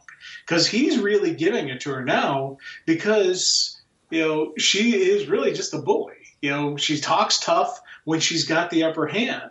But now when she's starting to lose and she's got to fight, and she really has to work for it, she's like, oh, that's not fair. She's whining, and it's like, he's like, hey, this is who I am. You can't keep up with me, lady. And I do love the fact that he's just giving it to her, not only just giving her a lesson, giving her a good old-fashioned beatdown, but also giving her a lesson on, hey, you got to make the right choices here. This, for me, was a brilliant usage of Spider-Man again. I love how Spidey's being used in Secret War. Here's one thing I would give, if I were to give any notes to Captain America on this one. Before you invade Doom's place, do some intel. Yeah. Because if you knew that Doom was down and out right now, you might want to know that, hey, guys, we can kind of avoid Doom for right now. Number 2, get a map. Find out where Ultron is and just stay away from that area. Because he was not chasing them down. Ultron came after them because they got too close to Doom. Yeah. That sequence was really, really great because, it is an example of they were able to actually get the upper hand because they could focus on those other villains and not have to deal with a threat the size of Ultron. And upgraded Ultron. Because this is a Doom at this time. I mean, I know the Ultron now. But the Doom upgraded Ultron certainly has taken a whole next level at this point. I love when Captain America reaches Doom, he recognizes, oh boy, dude's harmless at this point. Cap has a real excellent read on Doom. Yes. Whether he's in front of Doom or not, he's really got I didn't realize it just goes from years of being Captain America, how much he understood how Dr. Doom operates. This isn't Reed Richards saying this. This is totally Captain America just analyzing an opponent who clearly the Avengers have fought multiple times. Really liked Captain America's handling of that. Oh, big time. Yeah. Oh, God, yeah. And again, the only thing I do question is, calling Doom harmless is wrong. You always know Doom is not harmless. Doom is a danger, no matter what. Yeah. In his current state, he's not an immediate threat, but I would never call Doom harmless. I think he meant harmless right now. Right. I agree with you. Yeah. I think Captain America would make an argument that he's saying the same thing you are. Yes, I know. Yeah. And I'm not. But you are. You're knocking Cap, and you're arguing with him. And Captain America would tell you that I would never argue with Captain America. Captain America, you are though. And Captain America You're misunderstanding. Captain America would be hurt right now and disappointed in you, Jim. Disappointed in you. Dude, you know how hard that would be to have Captain America look at you and go, I'm really disappointed in you. That's what I'm saying. That would just cripple He'd be sitting here Jim, I'm disappointed that you even question this. Yeah. Right now, I've got to take care of people that are hurt and injured, and I've got to make sure that everybody on my team's ready to go. Doom is not ready to fight us right now. Take a look at him. You want me to focus on Doom right now when I could be helping save lives? Jim, what are you thinking? It's kind of like in the middle of a fight with the Avengers, and he goes, language, getting scolded by Captain America. And at different times we'd both be scolded by Captain America for some reason because we don't operate in that world. And that'd be the worst thing in the world, right? Especially as comic fans. You're sitting here dude, I got to meet Captain America and he was disappointed in me. That would stink. Be the worst thing too, because that's the worst thing anybody can say to you is, I'm disappointed in you. Yeah. People can call you names, all kinds of other stuff that make you angry and stuff. You can't get angry when somebody says they're disappointed in you. You're sitting there going, oh man, that's paralyzing. Yeah. And that's what he'd say. That's a Captain America line. 1,000% he'd say he's disappointed. Big time. 100%. She-Hulk and obviously the villains are put in the... I think she'd come out of there, and she sees them in the tanks where they're being healed up too. I think she might have a little bit of an issue with some of that. You did what? You saved who? Yeah. You do realize they tried to kill me, right? Yeah. That's got to be a tough thing about being a hero. And then that's when she would get from Captain America, Jennifer, I'm disappointed in you. The holding cages were really interesting. I loved the bit where they said, I hate to split up Claw and the Lizard because they've become such good friends. Yeah. Think about about all the mayhem the two of them have caused over the years? And it's like, I'd hate to split them up because they've been such good friends. The Wasp piece is very interesting because they're going to bring Wasp's body there. And this is where we start to realize something more is going on. And it's Colossus, realizing that incense, whatever it is allowing him to mentally connect with her. And it's giving him a chance to fill in the blanks as far as what happened during that piece. And that Wasp is actually alive. She went back in there, and Wasp is in kind of a enforced coma because of the healing process that's going on, like stasis almost. And she's going to be just fine. She gets up and she starts going, oh my goodness, I don't have any makeup on. My hair has to be a mess. It was an interesting... That definitely shows you a different era in comics, right? Oh, big time. Yeah, big I don't time. think that'd be how we should be waking up now. Oh, no, I definitely don't think that would be the way they'd write her, now. And again, they've done it throughout this series. You think back to Magneto, created the comb for her. Yeah.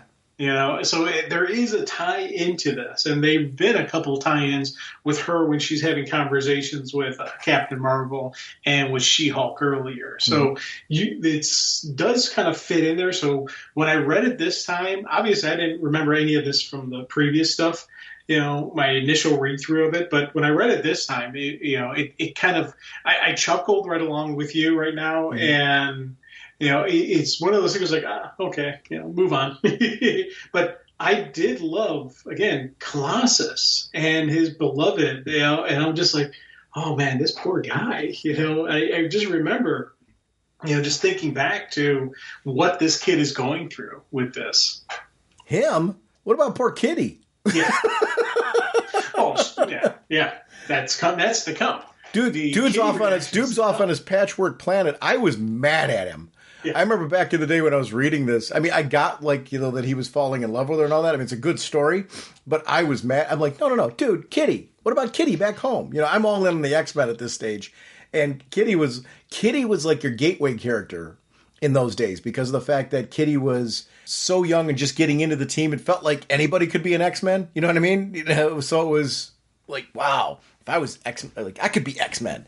Colossus doing this, I was so into that relationship at the time that I wanted to see it. It's kind of the will they, won't they, kind of like any sitcom characters.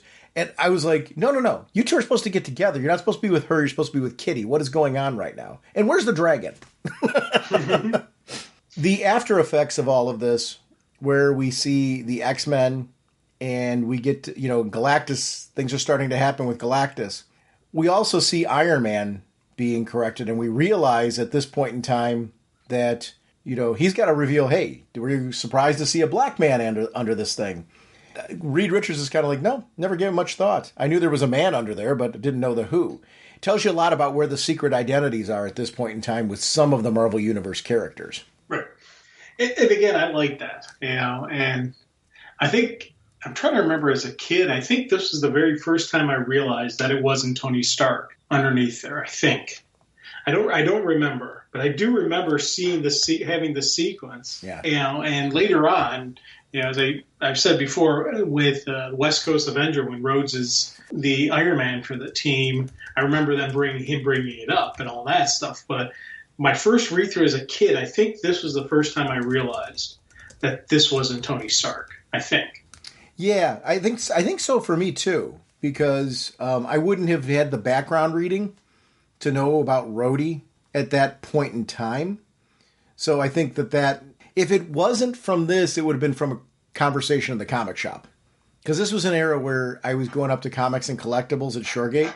Yep. From where Jim and I lived as kids, we lived in Euclid, Ohio. Shoregate Shopping Center was a bike ride. It was for me, it was about a 20-minute bike ride. For you, it's probably a 30-minute bike ride, approximately. And you'd go up to Shoregate Shopping Center, and that just happened to be the comic shop that was there. You had a couple of them that you were going to, though, because there was another one you did mention going to earlier. Shoregate was the local one that I knew of for me if I was going up to it. And you would hang out there, and the owners were very knowledgeable. So, and there were, obviously other people hanging out in the store. But, you could as you were talking through the story, when you were, buying a comic, you would sometimes pick up nuggets like that. Yeah, did you see? You do know that that's not Stark in there; it's Rhodey. Yeah. That would have been something that would have potentially come up at the comic shop, potentially, because nobody was concerned about spoilers in those days. Yes, they would be about the issue you had in your hand, but when you had the issue in your hand, people loved to share the knowledge that you needed to have to enjoy the issue that you had in your hand. Especially with it wasn't uncommon for you to be picking up a miniseries like this or any series partway through. So people talked. I mean, it was because there was no internet to look this stuff up. There were no comic encyclopedias or anything available. It was like you either talked about this in a comic shop or you didn't know. Oh God, yeah, the olden days back when we were youngins. Those were fun. Because what was nice about that place too? It was a 1-2 punch. They had comics and collectibles there, and not more than a few feet away was Game Trek. That big gaming. Oh yeah! Remember the video game place where you plopped in quarters and you could play games for ages in there. It was Game Trek was awesome. Remember it was like dark with neon lights all over the place. I forgot all about that. Just video game machines that were in there. It was in between Best and the comic shop. Yeah. Down that alley. It was a big place, and it was all video games. It was, arcade cabinets all over the place. I remember I go in there and play Jungle King. I always loved Jungle King. Anyway, back to this book. So Thor and Hulk are coming out with, obviously their clothes have been cleaned up. Everything's back to going. There's a machine in there that takes care of this whole thing. So Spidey's like, oh, my suit's certainly got some battle damage. So this is the introduction of the symbiote. There is, as Spidey's putting his head in there, all of a sudden this little ball shows up and starts climbing over him and creates the black suit. He doesn't have time he really starts to not react because he's wondering why it didn't come out like my old one. He doesn't know what he was thinking at the time. There's a bigger story going on here. And I loved how he's like, I was thinking about my old suit, but he's like, maybe subconsciously influenced by Spider-Woman's suit. And I love the fact that that's his justification as to why his suit came out looking like hers. And I thought that for me was a really cool just usage of it and an explanation of it and all that stuff. So I was like, this is kind of cool, man. And I thought her suit was way cool. Yeah. I think this one's better. And because it was so at this era, as when I was a kid at this time, a black suit was cool. Yeah. Okay. So you talked earlier about tracing images from the books and all that stuff. Gotta be this one, right? Yep. Right there. That picture right there. That's I don't remember tracing many pictures, but I do remember tracing that one right there. And especially the pose he's at, that's a really cool looking pose and stuff like that. So, yeah. Yeah, that was fun. Those were fun years with that. So the ground starts shaking, and this is where Galactus is. Here's the funny part. The X-Men were watching this. They didn't need to be watching it during that time because nothing really happened with Galactus till everyone got home. But this is perfect. It sets up the cliffhanger and, of course, where we're going to be wrapping up with issue 9. So looking at the cover of issue 9 is really us looking over Cap's shoulder as he's rallying everybody after Galactus.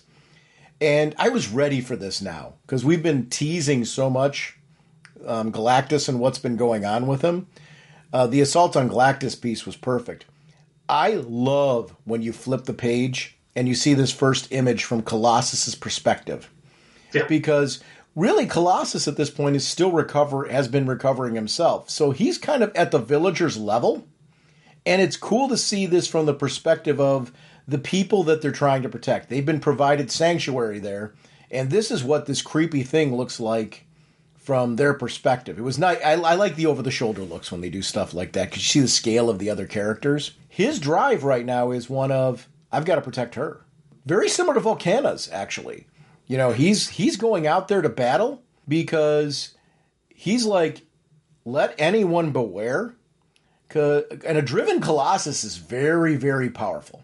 A very, very interesting and very, very powerful character. So I will say, even though I'm Team Kitty, in this particular situation, I was hoorahing for, I'm like, all right, my guy, Colossus. Because I'm an X-Men fan. I'm like, yes, the band's back together now. We finally got Colossus stepping up. So I was excited to see that piece. And again, I'm trying to remember. I think when I was younger, I was thinking that it was the healing that was making him fall in love with her. Mm-hmm. And that's why I wasn't that angry at him for being unfaithful to Kitty. When I say angry, I wasn't like I was like sitting here. I didn't I didn't destroy a Colossus action figure or anything. Right? No, I got you. But I think it's more of I was still rooting for Colossus and Kitty. Yeah. That's more of where I was at. Yeah, but I do like how he's being written here. Mm-hmm. Because, again, you've got this massive amount of heroes to work with, and they're giving him plenty of time to let his character grow and develop in this stuff. To the point where even here he's going, is it because she's healing me that I'm falling in love with her? No. I truly, this is the one in the universe I could truly love. And I'm just like, man, So you weren't mad at him about that then, huh? I don't remember. I don't think I was. He just contradicted what you said. I know. No, I get you. I'm kidding. Yeah. Wait, I'm kidding because here's the thing. At that age, I was kind of in the same place where I really was giving him a pass of sorts. The only piece here's where I was disappointed in him. Getting back to what we said earlier. Peter, I'm disappointed in you. You're forgetting about Kitty. And where is the doggone dragon? Yes.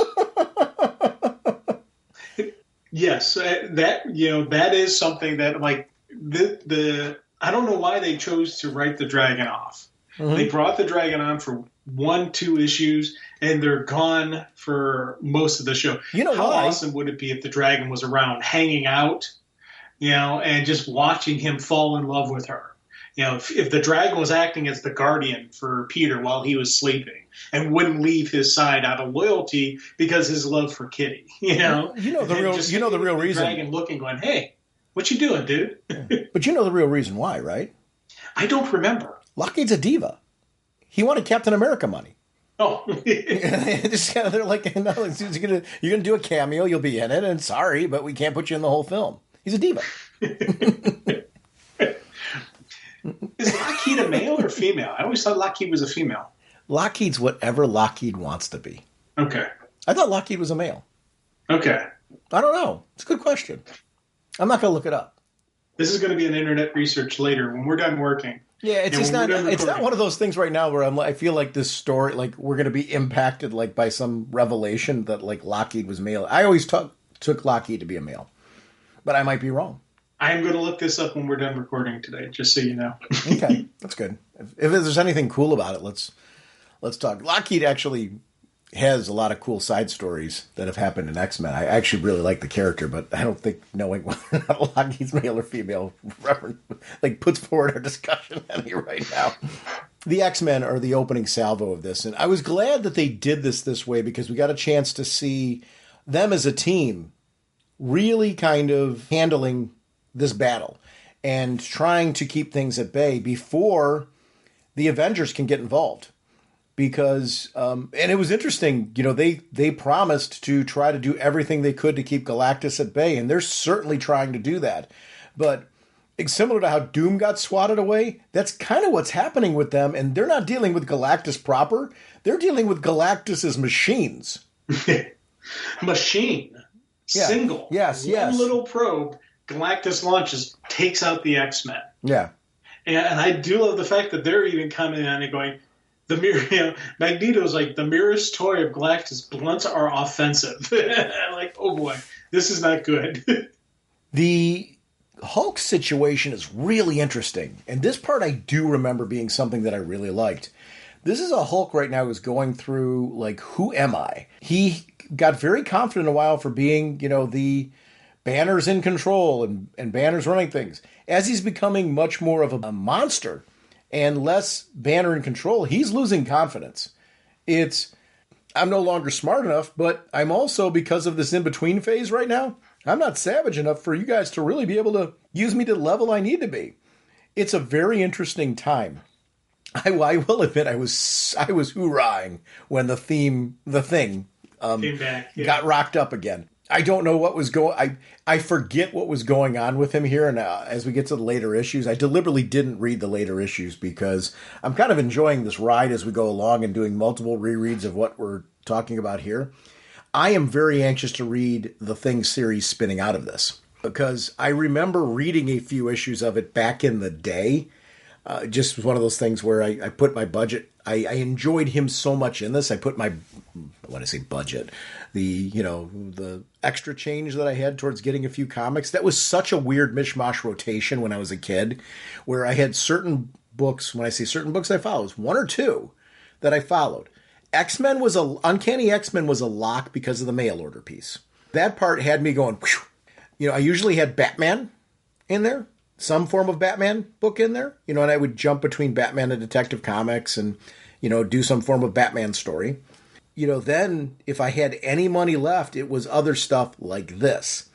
This Secret Wars took a decent amount out of my budget, being able to read this. That part really, really impacted me, where I was very Marvel heavy during this time because of the fact that this storyline had me not only reading Secret Wars, but when I could grab another Marvel book, I wanted to get to know some of the characters that were in this. So I was grabbing one or two other titles, because you went to the comic shop like weekly, checking to see if there was anything there that, that was the next issue of this or next issue of your favorite book.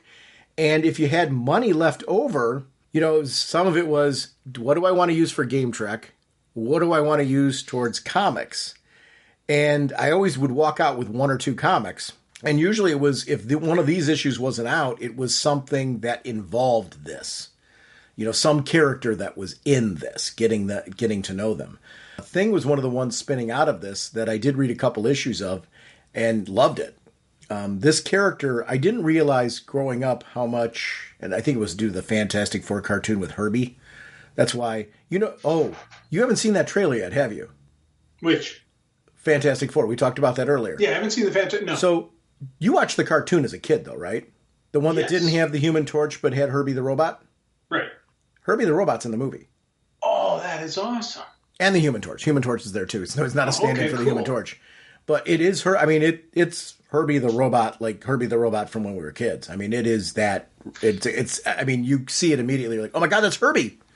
They get so much right in the trailer. That's why I hope they don't screw this up, because on paper, everything I'm seeing from the trailer has me going, oh my gosh, are they checking every Fantastic Four box? That cartoon was awesome as a kid. But the thing in that sequence was really good. Spider-Woman. I like how Iron Man's recognizing that, she's got something going on at the moment and doesn't have anybody to talk to. The humanity of these sequences when they're getting ready, before the battle, being cooped up in the place that they are is leading towards people either to be self-reflective or dealing with their own personal issues or traumas that are going on from being on this planet. I love these sequences.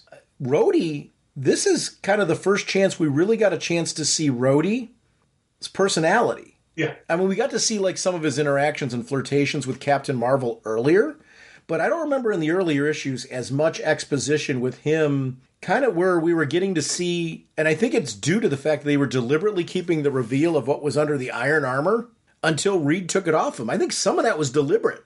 So when we finally got that reveal, for those of us that didn't realize that, oh my gosh, that's Rhodey under there, this exposition comes in at a great time.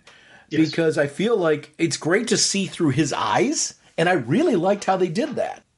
Yeah, you find, again, we talk about doing facial expressions and facial emotion when you have the Iron Man mask, or when you have any mask. They did a good job here with the way they angle it down. You can clearly see around the eyes now, even kind of like in the face, where you're like, okay, it gave you some emotion on there. And again, throughout this, Iron Man's been interacting with everybody a little bit different, especially when he's hitting on all the females, not the way Tony would have hit on the way Rhodes did. And I like here finally that declaration. He's like, yeah, I'm one badass man. I'm going to fight down here, especially Richard souped up the armor. I'm ready to go. And I like just that declaration in that moment, which then leads to another great Spider-Man moment of him just hooping and hollering that he's back, baby. And again, picking on Johnny Storm, because there's just that constant thing between the two of them. I loved seeing that. There's just multiple stuff that is awesome here.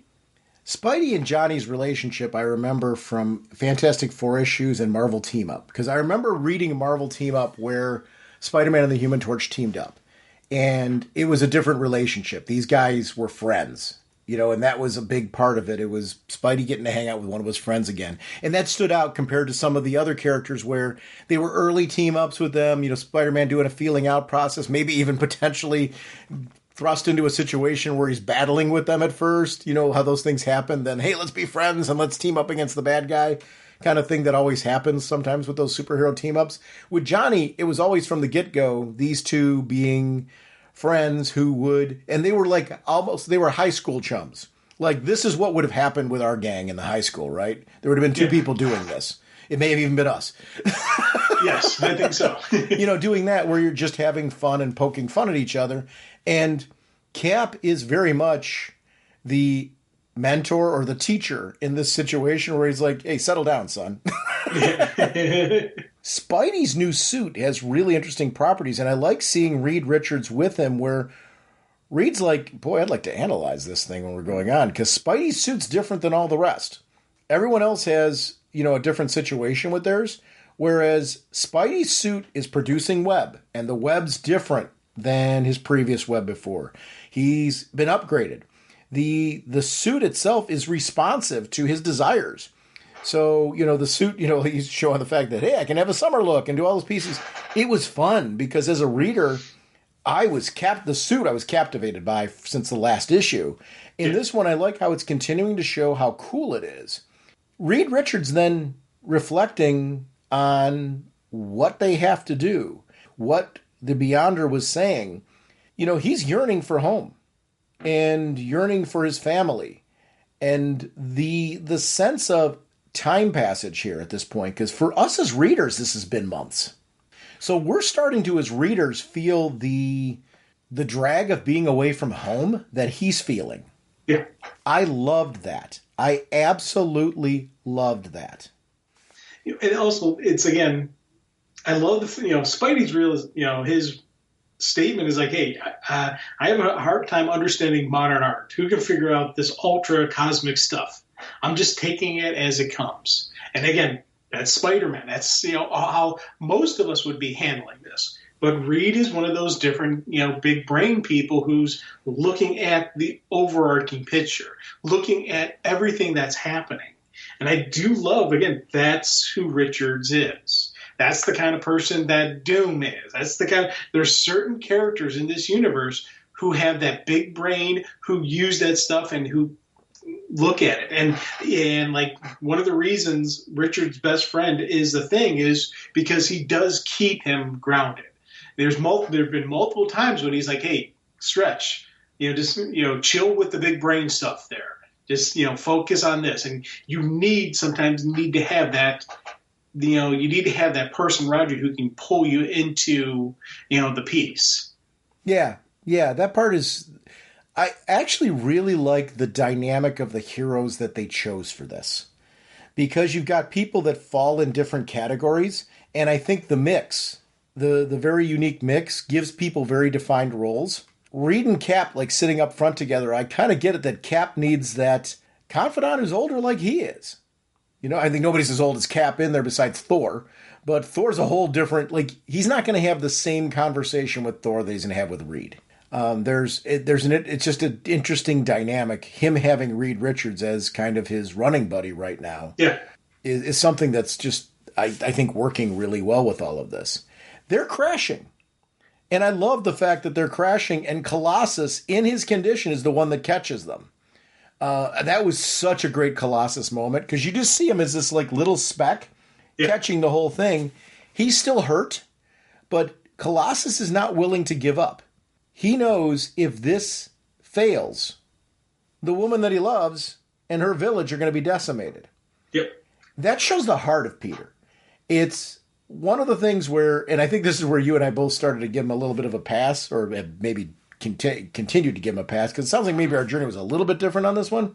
But his heart in this one, I'm like, yes, Colossus. I love danger. I was talking about that with Spider-Man before, where Spidey at his best is in those situations where he's like, he just gets up one more time. It's a Rocky moment, right? I was just, like I said, we were just talking about Rocky Balboa before recording this.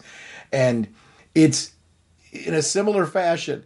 Peter and Spider-Man have their Rocky Balboa moments in this, where they're getting up and continuing to press on when it's hard.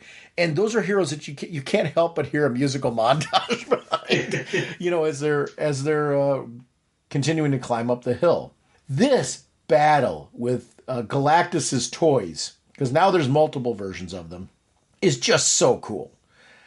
Because we've got now everybody, there's nothing holding them back. Their clothes have all been repaired or upgraded, and everybody's going full force on Galactus, a character who the Fantastic Four have, had trouble defeating or stopping as a group. Now the whole group's going after them. Galactus has all of his had chance to plan, and Reed's telling him, hang on a second, we can't stop Galactus here. That is a terrible place to be in when you're in the middle of a battle. Yes, that's the worst thing to say right there. So that part is really interesting because Cap's like pulling them back to regroup, and they might be missing their one opportunity.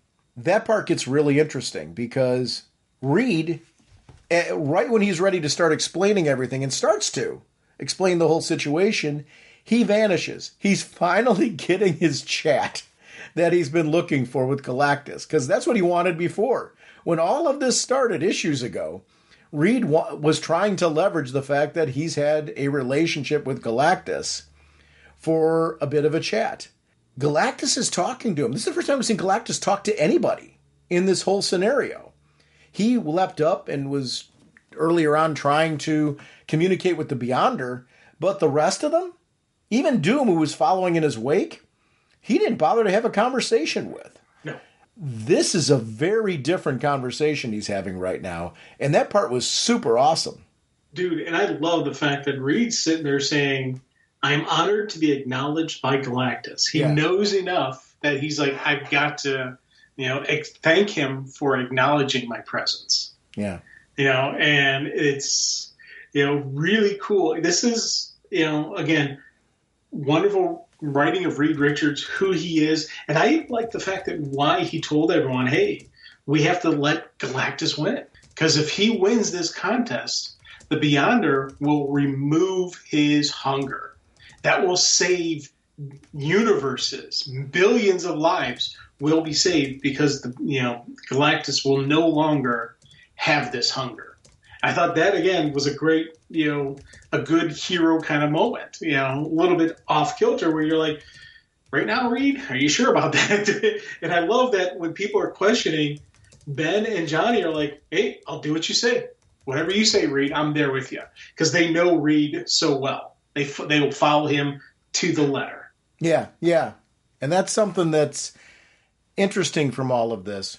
The drawing of Galactus is really cool when we get the close-up of him, because you don't very often see, I don't want to say emotion, but, just some form of, get kind of an idea of, personality to Galactus. He's actually wants to have he's got a very serious look and is having a very serious conversation with Reed about this whole situation, leading us back to Doom. Mm-hmm. Doom's kind of finally kind of waking up, where he's recognizing that, he can either falter here and completely crumble, or he can be Doom, get out there and, take care of the current situation and try to find a way to leverage this to his advantage. The alternate power source, that he pops in to just get himself back up and running.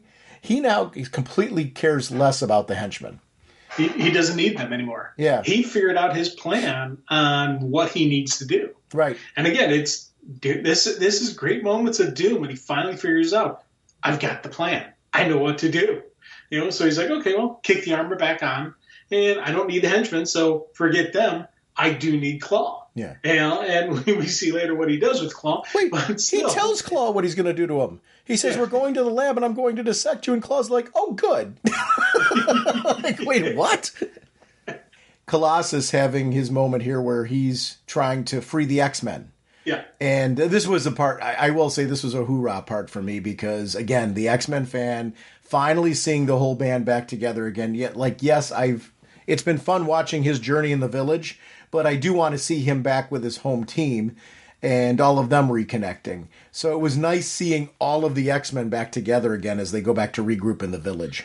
Hawkeye making his arrows, kind of the piece pulling back, I thought was really cool. I like those little moments like that. Seeing the healer come back out and she completely bypasses Colossus. Right. Well, she's got Johnny, and I do love the fact that, once again, Johnny kind of like blows her off, where, which... again, is another dig into Colossus that she's so smitten with Johnny, but Johnny's like, hey, babe, I can't right now, everything we're dealing with, so you just chill over there. Whereas with Colossus, he'd have her by his side 100%. So I love just seeing that little love triangle kind of thing going on. Yeah, that piece is really great. Ben even talking to him saying, she doesn't understand the words you're saying, kiddo. You're throwing out a whole bunch of stuff right now, and she doesn't quite understand those words at all. I thought that was a bit that really stuck through with me. Reed coming back and the whole Galactus piece was something that I needed to see. Because it's a different level. Reed's got a chance to see his wife and kid right now and what's going on there. Reed getting the respectful nod of Galactus is kind of a cool thing, saying, I was a force of the universe just as he is.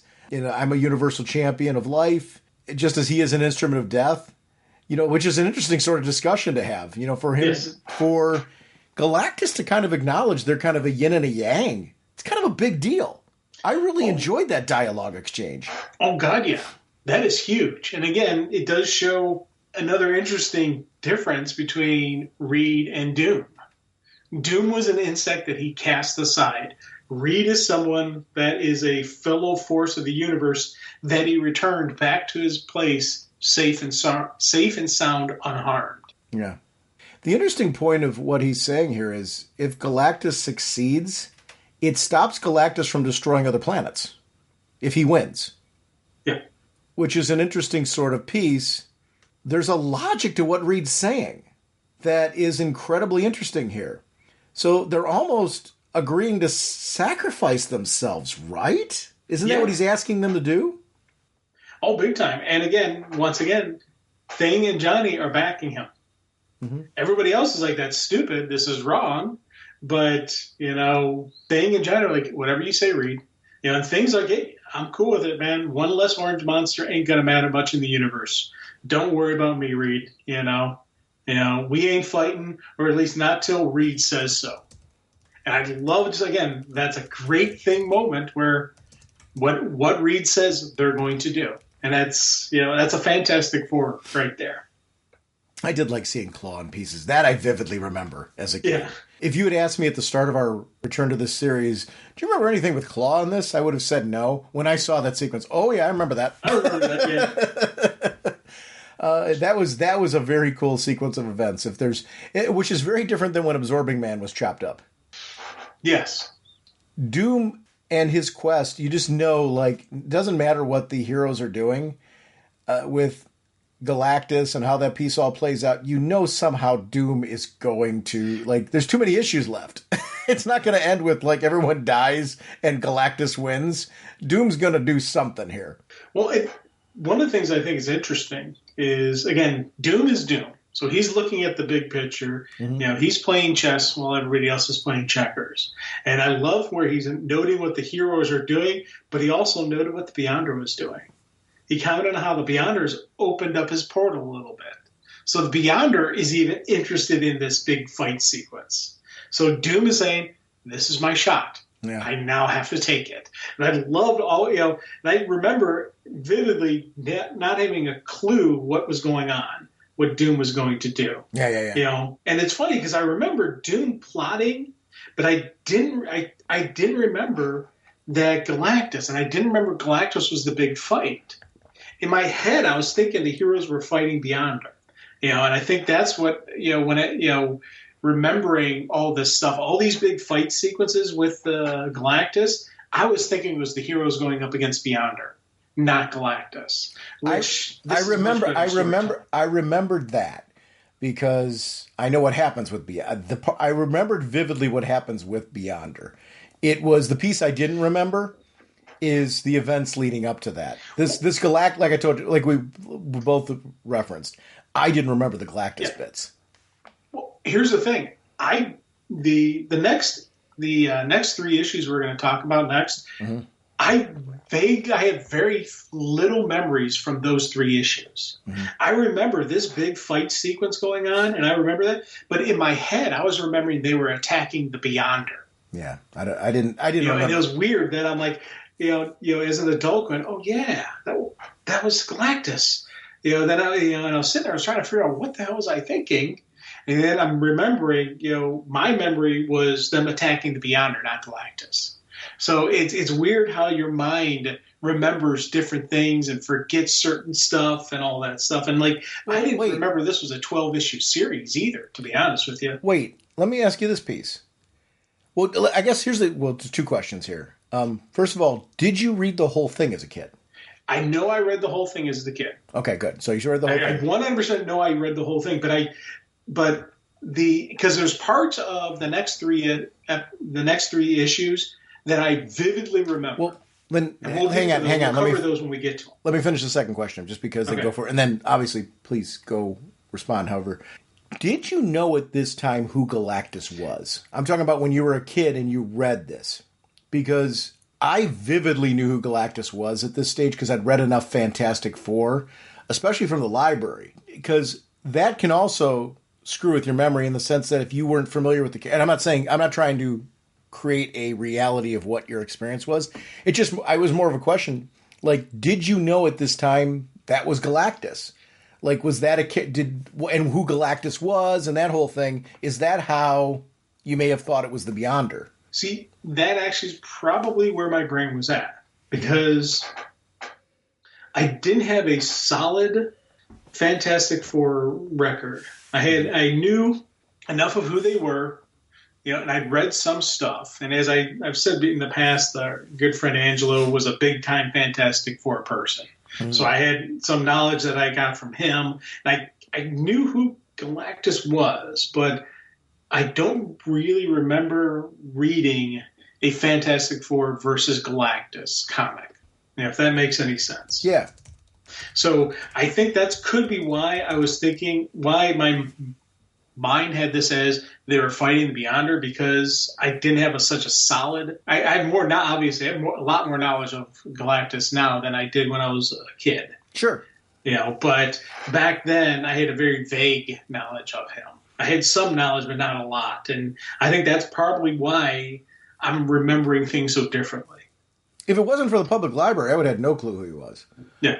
It just happened to be the public library had a hardcover collection of the very earliest Fantastic Four, and it was 4 different Marvel books. Fantastic Four, Amazing Spider-Man was one of them. I'm trying to figure what the other one was. There was an Incredible Hulk. So those were things that I would grab them and take them out and read them all the way through more than once, as you would do during that time, because I didn't have access to the amount of comics that I do now, so it was fun to read them. I was just wondering if that might be the case. So the Battle of Galactus continuing, Galactus was about to escape. I like that the heroes come up with their whole plan for attacking Galactus and what they were going to do. He escaped. You got to see the whole sequence where he was getting ready. He was devouring his own energy source, that whole structure that he brought here, which we know how vast it was. He was devouring that as a way to give himself that power source. Oh, when I saw Doom and what he was doing with Claw at the end there, I'm like, oh, I remember this. It was, what a cliffhanger to leave us on. Because Galactus is absorbing all that power, and Doom has got something ready to go right there.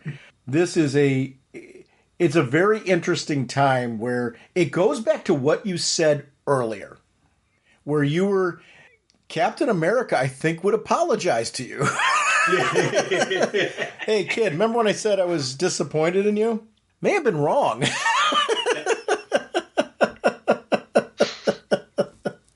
Because I think he's going to find out he was very wrong in that Dr. Doom was harmless. Doom is never not dangerous. Yeah, he called him harmless. He called the man harmless. Yeah.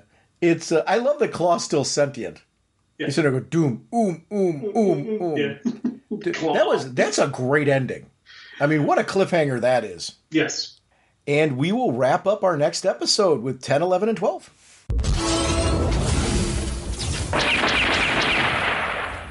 Like to remind everyone about our show voicemail line. It's 1-440-388-4434 or drnorge on Skype. RagingBullets@gmail.com is our email address. We have a Facebook group that we are part of, and we post all the episodes into there. It's a great... There's actually 2 of them that are on there. Our main group is linked on our show website, but certainly if you post in either of them, I do respond to both. The Facebook group is a great way for you to be able to share your thoughts on the podcast and just be able to post in general. I really appreciate the people that continue to post articles related to comic book topics and related pop culture, just so that way I get my news there first. So thank you to all of our listeners out there who take the time to be able to post those pieces. You are greatly appreciated. Actually, some of the pieces I talked about at the beginning of the episode with Diamond, I got from our group who were posting those news articles. So thank you very much for just keeping me relevant. You guys are a lot of times behind the scenes curating all of that. RagingBullets.com is our show website. That's where we post our episodes, and that feeds into a Facebook fan page, and it feeds into Twitter/X, whatever we're calling it now. The About Us section of our show website is where you can find out how to connect with us on our personal social media and gaming platforms. I'm also bi-weekly on Is It Jaws with Paul Spataro, who's invited me to be co-host over there. We do film reviews with a wide variety of people based on the topics that we're covering on the Jaws 1 through 4 scale. So if you are a film fan, please come over and join us on Is It Jaws.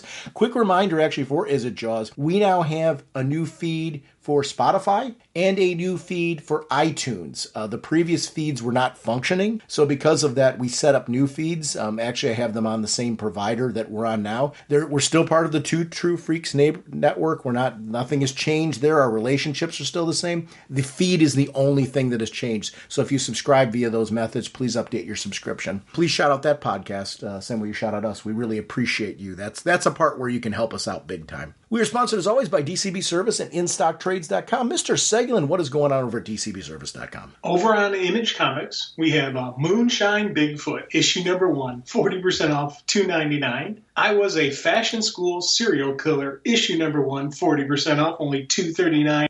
And 1949 hardcover collected edition, 40% off, only $11.39. Thank you, DCBS. Over at InStockTrades.com, once again, the deals of the week are super awesome. Battle Angel Alita, Mars Chronicle Graphic Novel Volume 10. This is $10.99 regularly, 45% off, only $6.09. DC's Finest, Harley Quinn, The Birth of Mirth, trade paperback, $39.99 regularly, 55% off, only $17.99. The Marvel Masterworks, there's 2 different covers for this. Fantastic Four hardcover Volume 3, $75 regularly, 46% off, only $40.50. And then, of course, Strange Girl hardcover, 20th Anniversary Deluxe Edition, $59.99 regularly, 50% off, only $29.99. Our next episode, Jim and I are going to be back, and we are going to be wrapping up Secret Wars. We will see you then. Bye! Raging Bullets, a podcast for comic fans on the internet. Download or stream it now. Hosted by the legendary Sean and Jim. Spoilers are ahead. Let's talk some comics now. The Raging Bullet Show. Let's go.